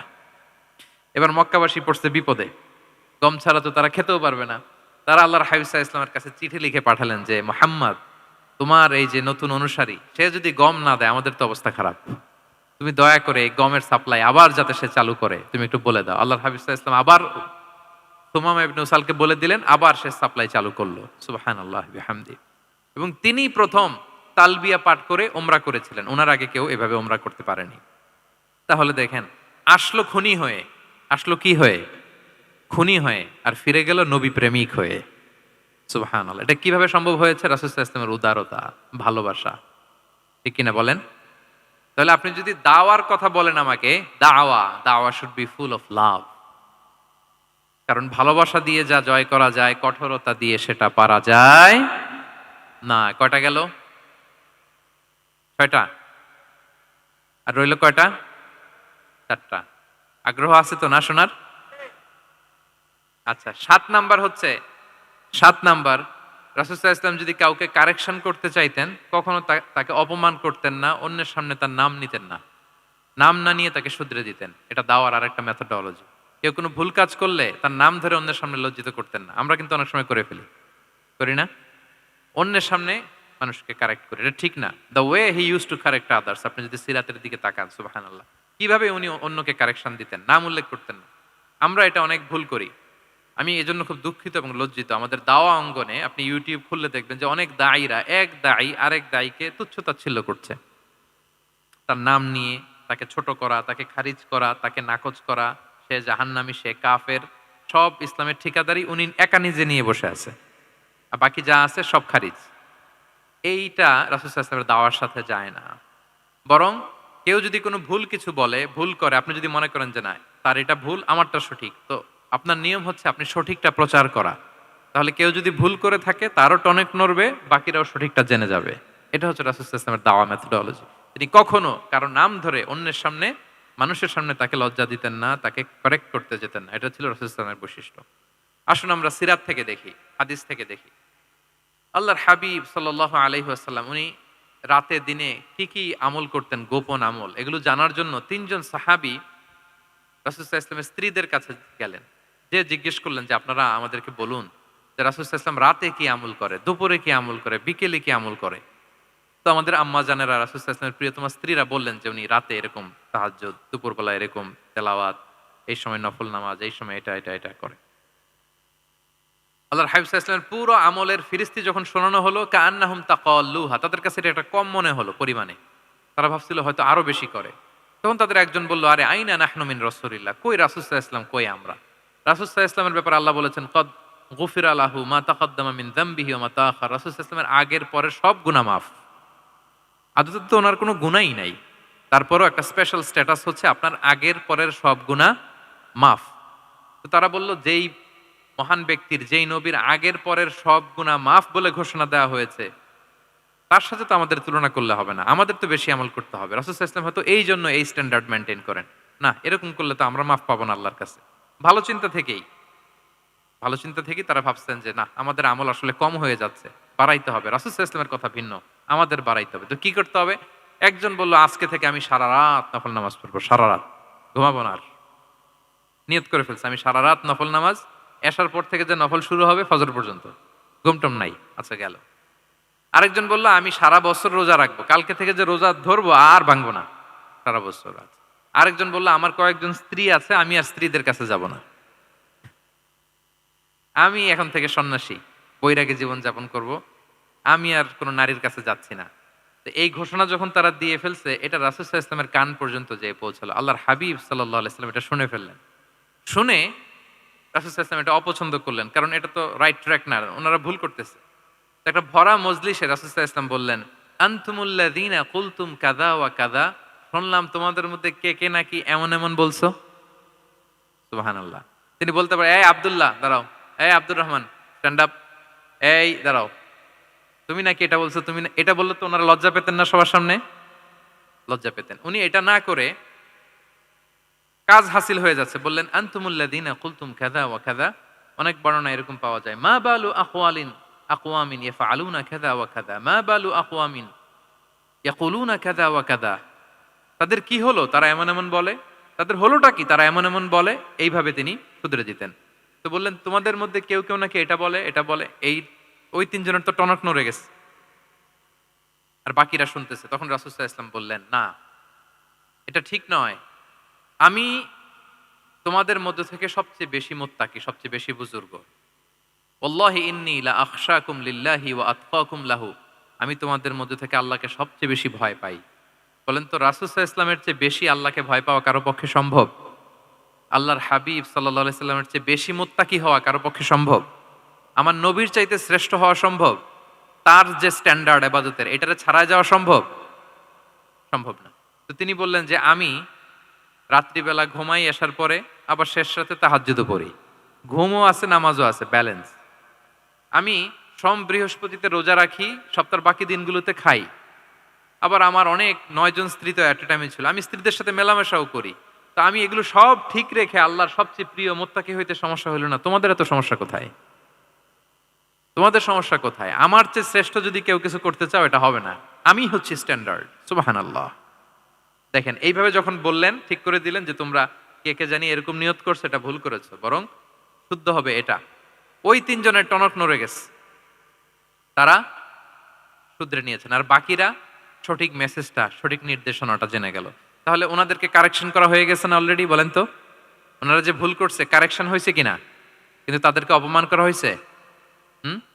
এই ভুলটা আমরা অনেক সময় করি। অন্যের সামনে কখনো নিজের ছেলেকে, নিজের স্ত্রীকে, বন্ধুকে বা যাকে, হঠাৎ হাসির রোল পড়লো কেন এখানে? কিছু কমন পড়ে গেছে নাকি কথা নিজের জীবনের সাথে? অন্যের সামনে এইভাবে আমরা যেন কারেক্ট না করি। কাউকে সংশোধন করতে চাইলে আল্লাহর হাবিব সাল্লাল্লাহু আলাইহি সাল্লামের দেখানো পথেই যেন আমরা সংশোধন করি। এটা হচ্ছে এই হাদিসের 1 নাম্বার শিক্ষা। আরেকটা শিক্ষা হচ্ছে ব্যালেন্স লাইফস্টাইল, ব্যালেন্স অ্যাপ্রোচ আমরা জানলাম। অনেকে মনে করে, আমার পরিচিত কয়েকজন লোক আছে, আমি বলছি তারা থামাইছে কিনা জানি না, আমার কাছে এসে শোনাইতেছে, হুজুর আমি সারা বছর রোজা রাখি। আমি বলছি আপনারা বলছে কে সারা বছর রোজা রাখতে? সারা বছর তো রোজা রাখা নিষেধ, এটাকে সমে বিসাল বলে, এটা নিষেধ। বরং সবচেয়ে বেশি যদি কেউ রাখতে চায়, রাসূল সাল্লাল্লাহু আলাইহি ওয়াসাল্লাম বলছে, তাহলে সাওমুল্লাহি দাউদ, সিয়ামু দাউদ, দাউদ আলাইহিস সালামের রোজা, এর চেয়ে বেশি না। একদিন রাখবা, আরেকদিন ভাঙবা, একদিন রাখবা, আজকে রোজা রাখলে কালকে খাবেন, কালকে রাখবেন, এরপরের দিন রাখবেন, এরপরের দিন ভাঙবেন। এর চেয়ে বেশি রাখা যায় না। লাগাতার রোজা রাখা নিষেধ। লাগাতার 6 মাস, 5 মাস, সারা বছর অনেকে রোজা রাখে, এটা না জানার কারণে। তাহলে এই যে ইসলামের যে ব্যালেন্স লাইফস্টাইল, এটা আমরা জানলাম। কাউকে কিভাবে শুধরে দিতে হবে, কারেক্ট করতে হবে, কারেকশনের ওয়ে, এটা আমরা জানলাম। আরেকটা হচ্ছে ইসলাম যে the combination of material and spiritual life, এইটার একটা তথ্য আমরা জানলাম যে আপনার এই দুনিয়াও লাগবে, আপনার আখিরাতও লাগবে। আপনি সব ছেড়ে দিয়ে শুধু আল্লাহর রাস্তায় চলে গেলে ওইটা ইসলাম শিখায় নাই। ইসলাম যে আমাদেরকে ফরিয়াদ শিখায়, প্রার্থনা শিখায়, রব্বানা আতিনা ফিদ দুনিয়া হাসানা ওয়া ফিল আখিরাতি হাসানা ওয়া কিনা আযাবান নার। হে আল্লাহ, আপনি দুনিয়াতেও হাসানা দেন, আখিরাতেও হাসানা দেন। আগে চাইছি কোনটা, আখিরাত না দুনিয়া? সবাই বলেন তো, রব্বানা আতিনা ফিল আখিরাতি হাসানা ওয়া ফিদ দুনিয়া হাসানা, এরকম নাকি রব্বানা ফিদ দুনিয়া হাসানা? দেখেন, দুনিয়াটা আগে, দুনিয়াটা আগে। তো ব্যালেন্স, এই ভারসাম্য রাখাটা, আমি আলোচনা শুরুই তো করেছি ওয়াসাতিয়া, মানে ভারসাম্যপূর্ণ। ইসলামের নেচারটা হচ্ছে ব্যালেন্সড অ্যাপ্রোচ। এটা আমরা এই হাদিস থেকে শিখতে পারি। আমাদের অনেকেরই এটাতে ঘাটতি আছে, অনেক জ্ঞানী, অনেক স্কলার, অনেক তার কিছু, কিন্তু তার মধ্যে ভারসাম্য এবং পরিমিতি বোধ নাই। পরিমিতি বোধ, ভারসাম্য, ব্যালেন্স লাইফস্টাইল, এটা অনেকে অ্যাডপ্ট করতে পারে না। এটা বছরের পর বছর সাধনা করতে হয়, অ্যাডপ্ট করে নিতে হয় নিজের সাথে। তাহলে 7 নাম্বার হচ্ছে, কাউকে শুধরে দিতে চাইলে আপনি কিভাবে শুধরে দিবেন, এটা আমরা জানলাম। তাকে সবার সামনে লজ্জা দিয়ে শুধরে দেওয়া যাবে? তাহলে কৌশলে তাকে শুধরে দিতে হবে। পারা যাবে তো ইনশাআল্লাহ? কয়টা গেল? 8 নাম্বার। 8 নাম্বার হচ্ছে, এটা দায়ীদের জন্য অনেক বড় রিমাইন্ডার। সেটা হচ্ছে, আমরা যে দাওয়া দেই, এটা খেয়াল রাখতে হবে। আমি যা বলি ওটা সবার আগে অ্যাপ্লাই করতে হবে নিজের মধ্যে। আমরা অনেক সময় এটা করে ফেলি যে ভালো একটা হাদিস শুনলে, কোরআনের আয়াত শুনলে, একটা কিছু শুনলে মনে করি যে এগুলো এই সবার জন্য, মানে এটা বাদ, এখান থেকে শুরু, লাইনটা এখান থেকে শুরু, এইখান থেকে যারা আছে এই সবাই এগুলো পালন করবে, আমি এটার বাইরে। দেখবেন যার সাথেই কথা বলেন তার কোনো সমস্যা, তার দোষ, তার কিভাবে সেলফ ডেভেলপমেন্ট, আত্মোন্নয়ন, আত্মশুদ্ধি, শুদ্ধাচার, এগুলো নিয়ে কথা নাই। খালি বলেই যে কি সমস্যা রে ভাই সমাজে, জানেন শেষ হয়ে গেল দেশটা। তারপর রাজনীতিতে সমস্যা, সমাজে সমস্যা, হুজুরদের মধ্যে সমস্যা, ওদের মধ্যে সমস্যা, শুধু সমস্যা, মানে উনি সব জায়গায় সমস্যা দেখতে পায়। কিন্তু বেসিকলি আপনি যখন সমস্যা নিয়ে কথা বলবেন, সবার আগে খেয়াল করতে হবে যে ওই সমস্যায় আমি আক্রান্ত কিনা। আমরা কেন যেন অন্যকে কাঠগড়ায় দাঁড় করাতে বেশি পছন্দ করি, কিন্তু নিয়ম হচ্ছে নিজেকে বারবার কাঠগড়ায় দাঁড় করানো, যে আমি ঠিক করতেছি কিনা, আসলে আমার মধ্যে শুদ্ধাচার আছে কিনা, আমার লেনদেন ঠিক আছে কিনা, আমার মধ্যে সততা আছে কিনা, do I live a decent life, আমি যা বলি আমি তা করি কিনা। এটা অনেক সময় আমরা ভুলে যাই। আমরা যা বলি সেটার জন্য আগে আমরা নিজে আমল করতে পারি। আল্লাহ তৌফিক দান করুক। আল্লাহ তাআলা বলছেন, ইয়া আইয়ুহাল্লাযীনা আমানু লিমা তাকুলুনা মা লা তাফআলুন। কেন তুমি সেটা বলো যেটা তুমি করো না? কেন সেটা বলো?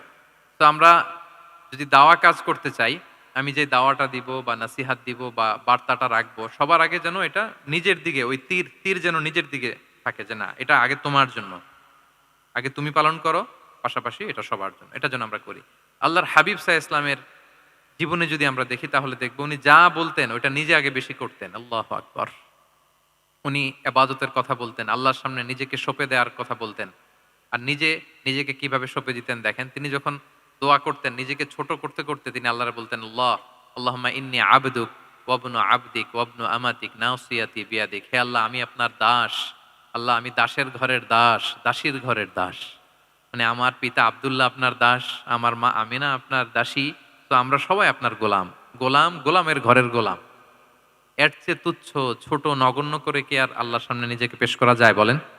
এরপর তিনি বলতেন, নাসিয়াতি বিয়াদিক। আল্লাহ, আমার মাথার চুলের ঝুঁটি আপনার হাতের মুঠোয়।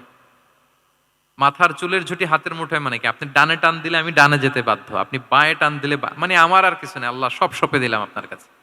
কিভাবে নিজেকে তিনি সঁপে দিতেন? তাহাজ্জুদের সালাতে যখন রাতে দাঁড়াতেন, আম্মা জান আয়েশা রাদিয়াল্লাহু তাআলা আনহা বলেন, দাঁড়িয়ে থাকতে থাকতে পা দুইটা ফুলে যেত এরকম, হাত্তা তাতাফাত্তারা কদামা। খুব কষ্ট হতো আল্লাহ রাসূল সাল্লাল্লাহু আলাইহি ওয়াসাল্লামের। আম্মা জান আয়েশা বলতেন, ইয়া রাসূলুল্লাহ ক্বাদ গুফিরা লাকা মা তাকাদ্দামা মিন যামবিকা ওয়া মা তাআখার। আল্লাহ তো বলেছেন আপনার সব গুনাহ মাফ, গুনাই তো নাই, তাও ঘোষণা সব গুনাহ মাফ। এত কষ্ট নিজের দেহের উপর নিজে কেন দেন? আল্লাহর হাবিব সাল্লাল্লাহু আলাইহি ওয়াসাল্লাম বলতেন, আফালা উহিব্বু আন আকুনা আবদান শাকুরা। হ্যাঁ আয়েশা, এটা ঠিক আল্লাহ আমাকে মর্যাদা দিয়েছেন, কিন্তু আমি কি শুকরগুজার বান্দা হতে চাইবো না? আল্লাহর নেয়ামতে যে আমি ভেসে বেড়াই, আল্লাহর নেয়ামতে যে আমি বেঁচে আছি, আল্লাহর অনুগ্রহের কারণে যে আমার এত সম্মান, সে আল্লাহর প্রতি আমি কি নিজেকে পেশ করব না? আফালা উহিব্বু আন আকুনা আবদান শাকুরা। আমি কি শুকরগুজার হব না? আমার রোলটা তো আমাকে প্লে করতে হবে, আমাকে তো উজাড় করে আমার রবের সামনে আমাকে উপস্থাপন করতে হবে। দেখেন, শুধু বলতেন না, করে দেখাতেন।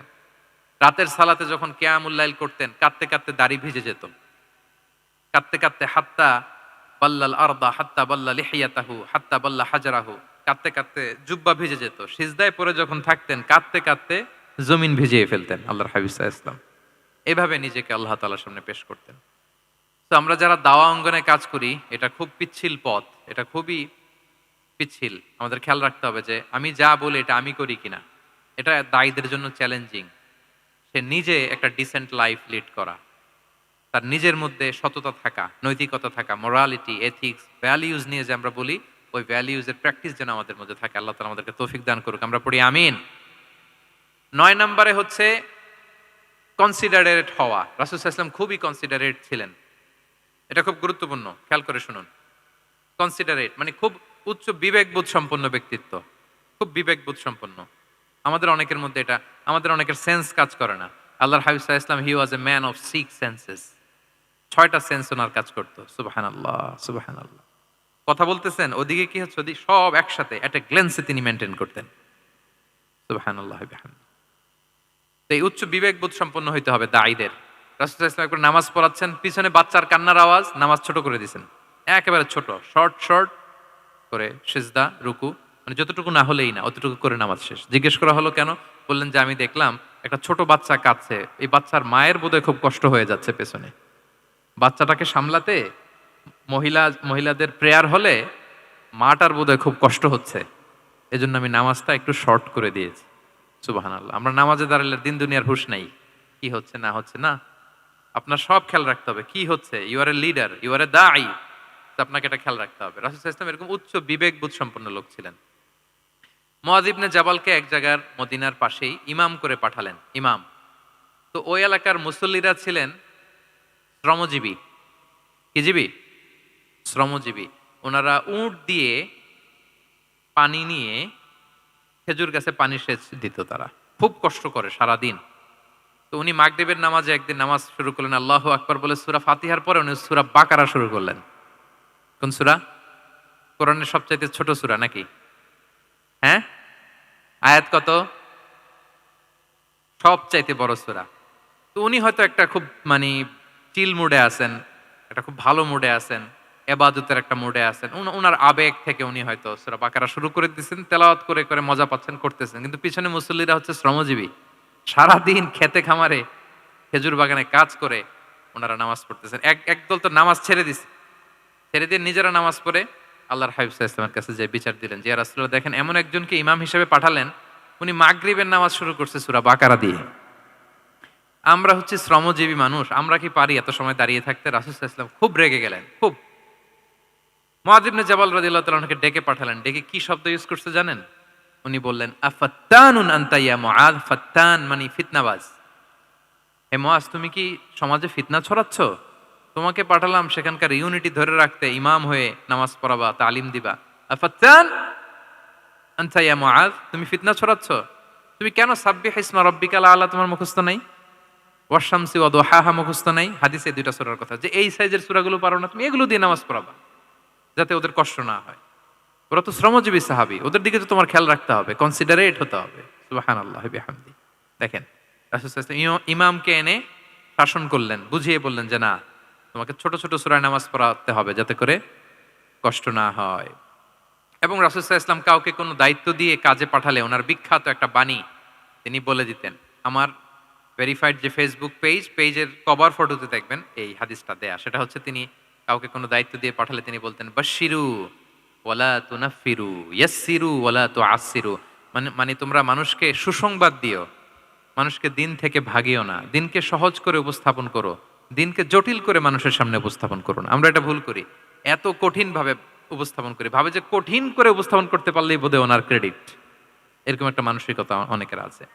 কোনো মুফতি যদি এমন কোনো ফতোয়া দেয় যেটা সমাজের অধিকাংশ মুসলিম চেষ্টা করেও মানতে পারতেছে না, কঠিন হয়ে যাচ্ছে, তার মানে something is missing in the ফতোয়া, something is missing in the legal opinion, and the মুফতি should revise the issue again and again. তাকে আরো মুফতিদের সাথে রিভাইজ করতে হবে, আরো কিভাবে জীবন ঘনিষ্ঠ করে মাসালাটা দেয়া যায়, তাকে এটা ভাবতে হবে। কারণ আল্লাহ দিনের মধ্যে জটিলতা রাখেননি, কাঠিন্যতা রাখেননি। আমরা দিনকে কঠিনভাবে মানুষের কাছে উপস্থাপন করি, মানুষকে ভয় দেখাই, আমরা হতাশ করি, দিন থেকে ভাগাই। রাসূল সাল্লাল্লাহু আলাইহি ওয়াসাল্লাম বলেছেন, খবরদার দিন থেকে ভাগিও না, সহজ করে মানুষের কাছে উপস্থাপন করো, দিনকে জটিল করে মানুষের কাছে উপস্থাপন করবে না। তো তাহলে কনসিডারেট ছিলেন রাসূল সাল্লাল্লাহু আলাইহি ওয়াসাল্লাম, খুব উচ্চ বিবেক বোধ সম্পন্ন ব্যক্তি ছিলেন। একবার মাগরিবের সালাতে অথবা এশার সালাতে হাদিসে এসেছে যে ইহদা সলাতাইল ইশা মানে মাগরিব অথবা এশায় হাসান হুসাইন রাদিয়াল্লাহু তাআলা আনহুমাকে নিয়ে তিনি নামাজে গেলেন। নামাজের এক পর্যায়ে সেজদারত অবস্থায় ওনার নাতি হাসান রাদিয়াল্লাহু তাআলা আনহু ওনার কাঁধের উপরে চেপে বসলেন, দীর্ঘ সেজদা দিলেন। এরপর যখন নামাজ শেষ করলেন, সাহাবারা বললেন, ইয়া রাসূলুল্লাহ, এত লম্বা সেজদা দিতে তো কখনো দেখি নাই, নামাজে কি অসুস্থ হয়ে গেলেন নাকি? অথবা নামাজ চলা অবস্থায় কি কোরআনের আয়াত নাজিল হলো নাকি? রাসূল সাল্লাল্লাহু আলাইহি ওয়াসাল্লাম বললেন, কুল্লু যালিকা লাম ইয়াকুন, একটাও না, বরং ওয়ালাকিন নাবনি ইতাহালানি, আমার নাতি আমার কাঁধে উঠছিল। ফাকারিহতু আন উআজ্জিলাহু হাত্তা ইয়াকদিয়া হাজাতা, আমি সেজদায় উঠতে গেলেই তো ও যে খেলতেছে এটা ডিস্টার্ব হয়ে যাবে, তো ওর যতক্ষণ না ওর খেলা শেষ না হয় আমি একটু ওয়েট করতেছিলাম। তার খেলাধুলা শেষে তার সময় যখন হয়েছে নেমে গেছে, আমি তখন সেজদা থেকে মাথা উঠিয়েছি। কি কনসিডারেট ছিলেন দেখেন, কি উচ্চ বিবেক বোধ সম্পন্ন, অন্যের যাতে কষ্ট না হয়, অন্যের যে কোনো কনসার্ন, এগুলো সব তিনি খেয়াল রাখতেন। তো দাঈদের এরকম সিক্স সেন্সের অধিকারী হওয়ার চেষ্টা করতে হবে। আল্লাহ তাআলা আমাদেরকে তৌফিক দান করুক। কয়টা গেল? 9টা। আর একটা সর্বশেষ, এটা খুব গুরুত্বপূর্ণ, আপনাদের সাথে খুবই রিলেভেন্ট, মনোযোগ দিয়ে শুনুন। সেটা হচ্ছে প্রপার টাইমিং ফর দাওয়া। দাওয়ার জন্য টাইমিংটা খুব গুরুত্বপূর্ণ। টাইমিং ইজ প্রপার টাইমে যদি দেন, ওটা ক্লিক করবে, ওটা স্পার্ক করবে। আর যদি সময় মতো না হয়, ওটা কাজ করবে না। প্রপার টাইমে প্রপার দাওয়াটা দিতে হয়, সঠিক সময়ের অপেক্ষা করা, যখন সেই সময়টা আসছে তখন দাওয়া দেওয়া। বুঝতে পেরেছেন না ব্যাপারটা? একটা ছোট্ট উদাহরণ দেই। এক ইহুদি কিশোর রাসূল সাল্লাল্লাহু আলাইহি ওয়াসাল্লামের খেদমত করতো। ইহুদি কিশোর, কোন ধর্মের কিশোর বলেন তো? ইহুদি কিশোর। প্রায় আসতো রাসূল সাল্লাল্লাহু আলাইহি ওয়াসাল্লামের কাছে, আসতো রাসূল সাল্লাল্লাহু আলাইহি ওয়াসাল্লামের সেবা করতো, কিন্তু তাকে কখনো রাসূল সাল্লাল্লাহু আলাইহি ওয়াসাল্লাম দিনের দাওয়াত দেন নাই। ছেলেটা ইহুদি, কিন্তু তার সামনে কখনো দিনের দাওয়াত তিনি দেন নাই। একদিন দেখে যে ওই ছেলে আসে না, লাগাতার এরকম কয়েকদিন যাবত ওই ছেলে আর আসে না। তখন রাসূল সাল্লাল্লাহু আলাইহি ওয়াসাল্লাম খোঁজ নিলেন যে কি হয়েছে। তখন রাসূল সাল্লাল্লাহু আলাইহি ওয়াসাল্লাম শুনতে পেলেন যে ছেলেটা অসুস্থ। ছেলেটা কি অসুস্থ। আল্লাহর হাবিব সাল্লাল্লাহু আলাইহি ওয়াসাল্লাম তার বাসায় গেলেন, যে দেখতেন যে বিছানায় পড়ে আছে ছেলেটা।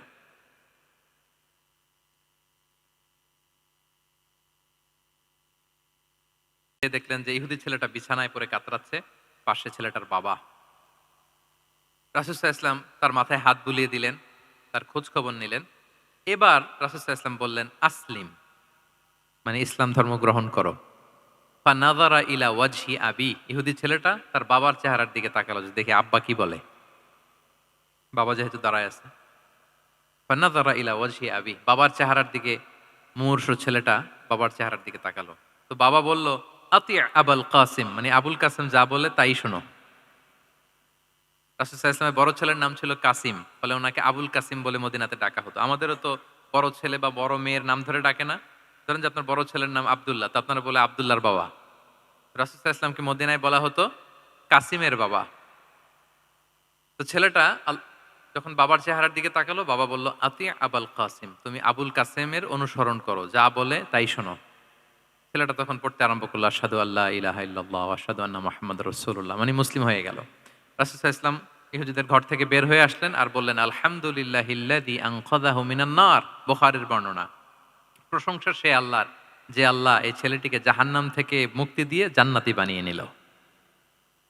দেখেন, রাসূল সাল্লাল্লাহু আলাইহি ওয়াসাল্লাম একটা প্রপার টাইমিং এর অপেক্ষা করতেছিলেন। এতদিন রাসূল সাল্লাল্লাহু আলাইহি ওয়াসাল্লামের ঘরে যে ইহুদি কিশোর খেদমত করে, কাজ করে দিয়ে আসে, একদিনও দাওয়াত দেয় না। রাসূল সাল্লাল্লাহু আলাইহি ওয়াসাল্লাম একটা ভালো সময় খুঁজতেছিলেন।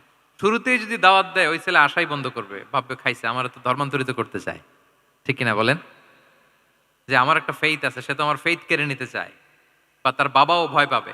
রাসূল সাল্লাল্লাহু আলাইহি ওয়াসাল্লাম যখন অনেকদিন তার সাথে মিশলেন, রাসূল সাল্লাল্লাহু আলাইহি ওয়াসাল্লামের ব্যক্তিত্ব, রাসূল সাল্লাল্লাহু আলাইহি ওয়াসাল্লামের কথা বার্তা, আচরণ, মানসিকতা সব দেখে যখন এই ইহুদি ছেলে, তার বাবা ইমপ্রেসড, এবং ছেলেটা শুয়ে আছে বিছানায় মুমূর্ষ, এই প্রপার একটা টাইমিং এর অপেক্ষায় রাসূল সাল্লাল্লাহু আলাইহি ওয়াসাল্লাম ছিলেন। যখনই সেই সময়টা এসেছে, রাসূল সাল্লাল্লাহু আলাইহি ওয়াসাল্লাম দাওয়াত দিলেন, মুহূর্তের মধ্যে ক্লিক। আল্লাহু আকবার। এই প্রপার টাইমিং এর অপেক্ষা আমাদেরকে করতে হবে। এই সুযোগটা কিন্তু আপনাদের আছে। আমি শুরুতেই বলেছি যে ডক্টরস যারা, তাদের কাছে মানুষ কখন আসে? সুদিনকালে না দুর্দিনকালে? বলেন, তার বিপদ এর চেয়ে বড় বিপদ নাই। ক্যান্সার নিয়ে আসছে, ডায়াবেটিক্স নিয়ে আসছে, অসুস্থ, অসহায়, মানে ভাবখানা এমন, আপনি ছাড়া তার আর কোনো গতি নাই। ঠিক কিনা বলেন? এই প্রপার টাইমে যখন আপনি মনে করবেন যে now it's high time to give দাওয়া, জাস্ট ডু ইট। যখন মনে করবেন যে না, এখন একটা সুন্দর সময়, এখন বললে এটা কাজে দিবে, ওই সময়টাকে আপনি কাজে লাগান। তাহলে দাওয়া মেথোডোলজি সর্বশেষ পয়েন্ট হচ্ছে প্রপার টাইমিং ফর দাওয়া। যখন দাওয়া দিলে কাজে লাগবে, ঠিক তখন দিতে হবে। কি পারা যাবে তো ইনশাআল্লাহ? আল্লাহ তাআলা আমাদের সবাইকে তৌফিক দান করুক। তাহলে প্রিয় ভাইয়েরা, আমি একটু রিভাইজ করি আপনাদের সাথে কি কি নিয়ে কথা বললাম। প্রথমে আমরা বলেছি যে আমাদের মধ্যমপন্থী হইতে হবে, বাড়াবাড়িও করা যাবে না, ছাড়াছাড়িও করা যাবে না। আমরা কোথায় থাকবো? মাঝামাঝি, মাঝামাঝি। এরপরে আমরা বললাম ওরাল দাওয়ার চেয়ে প্র্যাকটিক্যাল দাওয়া, লিভিং দায়ী হইতে পারলে ওইটার ইফেক্ট অনেক বেশি। এরপর আমরা আল্লাহর হাবিব সাল্লাল্লাহু আলাইহি ওয়াসাল্লামের সিরা এবং সুন্নাহ থেকে 10টা মেথোডোলজি, দাওয়া মেথোডোলজি আলোচনা করেছি। তার প্রথমটা ছিল ভেরি সফট এন্ড মাইল্ড, দাওয়া ল্যাঙ্গুয়েজটা সফট এন্ড মাইল্ড হতে হবে। 2 নাম্বার, কোশ্চেন থ্রো করতে হবে অ্যাটেনশন ড্র করার জন্য। 3 নম্বরে, visual explanation to make the দাওয়া মোর ইফেক্টিভ এন্ড প্রোডাক্টিভ।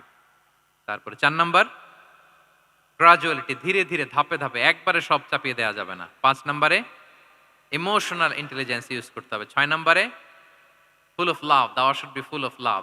7 নম্বরে, কাউকে শুধরে দিতে চাইলে লজ্জা দিয়ে অন্যের সামনে শুধরে দিতে দেওয়া যাবে না, রাসূল সাল্লাল্লাহু আলাইহি ওয়াসাল্লাম যেভাবে শিখিয়েছেন ওইভাবে কারেক্ট করতে হবে। 8 নম্বরে, দাওয়া should be applied in yourself, আগে নিজের মধ্যে। 9 নম্বরে, কনসিডারেট হইতে হবে, উচ্চ বিবেকবোধ সম্পন্ন। আচ্ছা, 10 নম্বরে, প্রপার টাইমিং, ঝোপ্প যে কোপ, বাংলা একটা কথা বলে না, কি বলে? ঝোপ্প যে, তার মানে সময় মতো, সময়ের এক ফোর, অসময়ের সময় মতো। যখন আপনি মনে করবেন it's high time to give দাওয়া, ডু ইট, এটা করেন। এইভাবে আল্লাহ রাসূল সাল্লাল্লাহু আলাইহি সাল্লামের দাওয়া মেথোডোলজি ফলো করে যদি আমরা দাওয়া কাজ করি, দাওয়াটা প্রোডাক্টিভ হবে এবং খুব ইফেক্টিভ হবে। আশা করি আল্লাহর হাবিব সাল্লাল্লাহু আলাইহি ইসলামের এই যে দাওয়া মেথোডোলজি, এবং এটা কিভাবে আমাদের সাথে রেলেভেন্ট হতে পারে, কিভাবে এটাকে আমরা ইফেক্টিভ করতে পারি আর প্রোডাক্টিভ করতে পারি, এ ব্যাপারে আপনারা একটা মোটামুটি ধারণা পেয়েছেন। কি বলেন? ধারণা পেয়েছেন তো? এগুলো অ্যাপ্লাই করবেন তো সময় মতো ইনশাআল্লাহ। আল্লাহ তাআলা আমাদের সবাইকে কথাগুলো বুঝা আর আমল করার তৌফিক দান করুক। আমি আবারও মেডিকেল দাওয়া সোসাইটিকে ধন্যবাদ জানাই। ইনশাআল্লাহ পরবর্তীতে আরও যদি এরকম কোনো প্রোগ্রাম হয়, সুযোগ হলে আমরা আবারও অ্যাটেন্ড করব, আবারও কথা বলবো। আবারও আমরা দাওয়ার বিভিন্ন খুঁটিনাটি বিষয় নিয়ে হাতে কলমে দেখার এবং শেখার চেষ্টা করবো ইনশাআল্লাহ। সম্মানিত সুধী, এখানে আমি শুনেছি আমাদের সত্যায়নের একটা স্টল এসেছে, যেখান থেকে আমার রিসেন্টলি এবছরের একটা বই এসেছে, এক নজরে কোরআন। কোরআনের ১১৪ সূরার সার নির্যাস আমরা তুলে ধরার চেষ্টা করেছি। বইটা এখান থেকে কিনা যাবে না। ওনারা জাস্ট দেখানোর জন্য ১০টা কপি এনেছে। আপনারা শুরুতে যেই যদি ১০ জন কিনে ফেলেন, তাইলে বাকিরা বঞ্চিত হবে। এজন্য আমি ওদেরকে বলে দিয়েছি বিক্রি করবা না। বিক্রি করা যাবে না। কারণ হাজার, হাজার, লক্ষ, লক্ষ মানুষ প্রি অর্ডার করে রেখেছে। ওগুলো সাপ্লাই দিতেই পাবলিশারদের অবস্থা খারাপ। আমি চাইবো যে আপনারা বইটা একটু ধরে নেড়ে-চেড়ে দেখে যাবেন যে আমরা কি করেছি আপনাদের জন্য। কোরআনের ১১৪টা সূরার সারমর্ম, জিস্ট আমরা খুব সহজে নিয়ে আসার চেষ্টা করেছি। আশা করি পরবর্তীতে যদি কালেক্ট করেন আপনারা উপকৃত হবেন ইনশাআল্লাহ।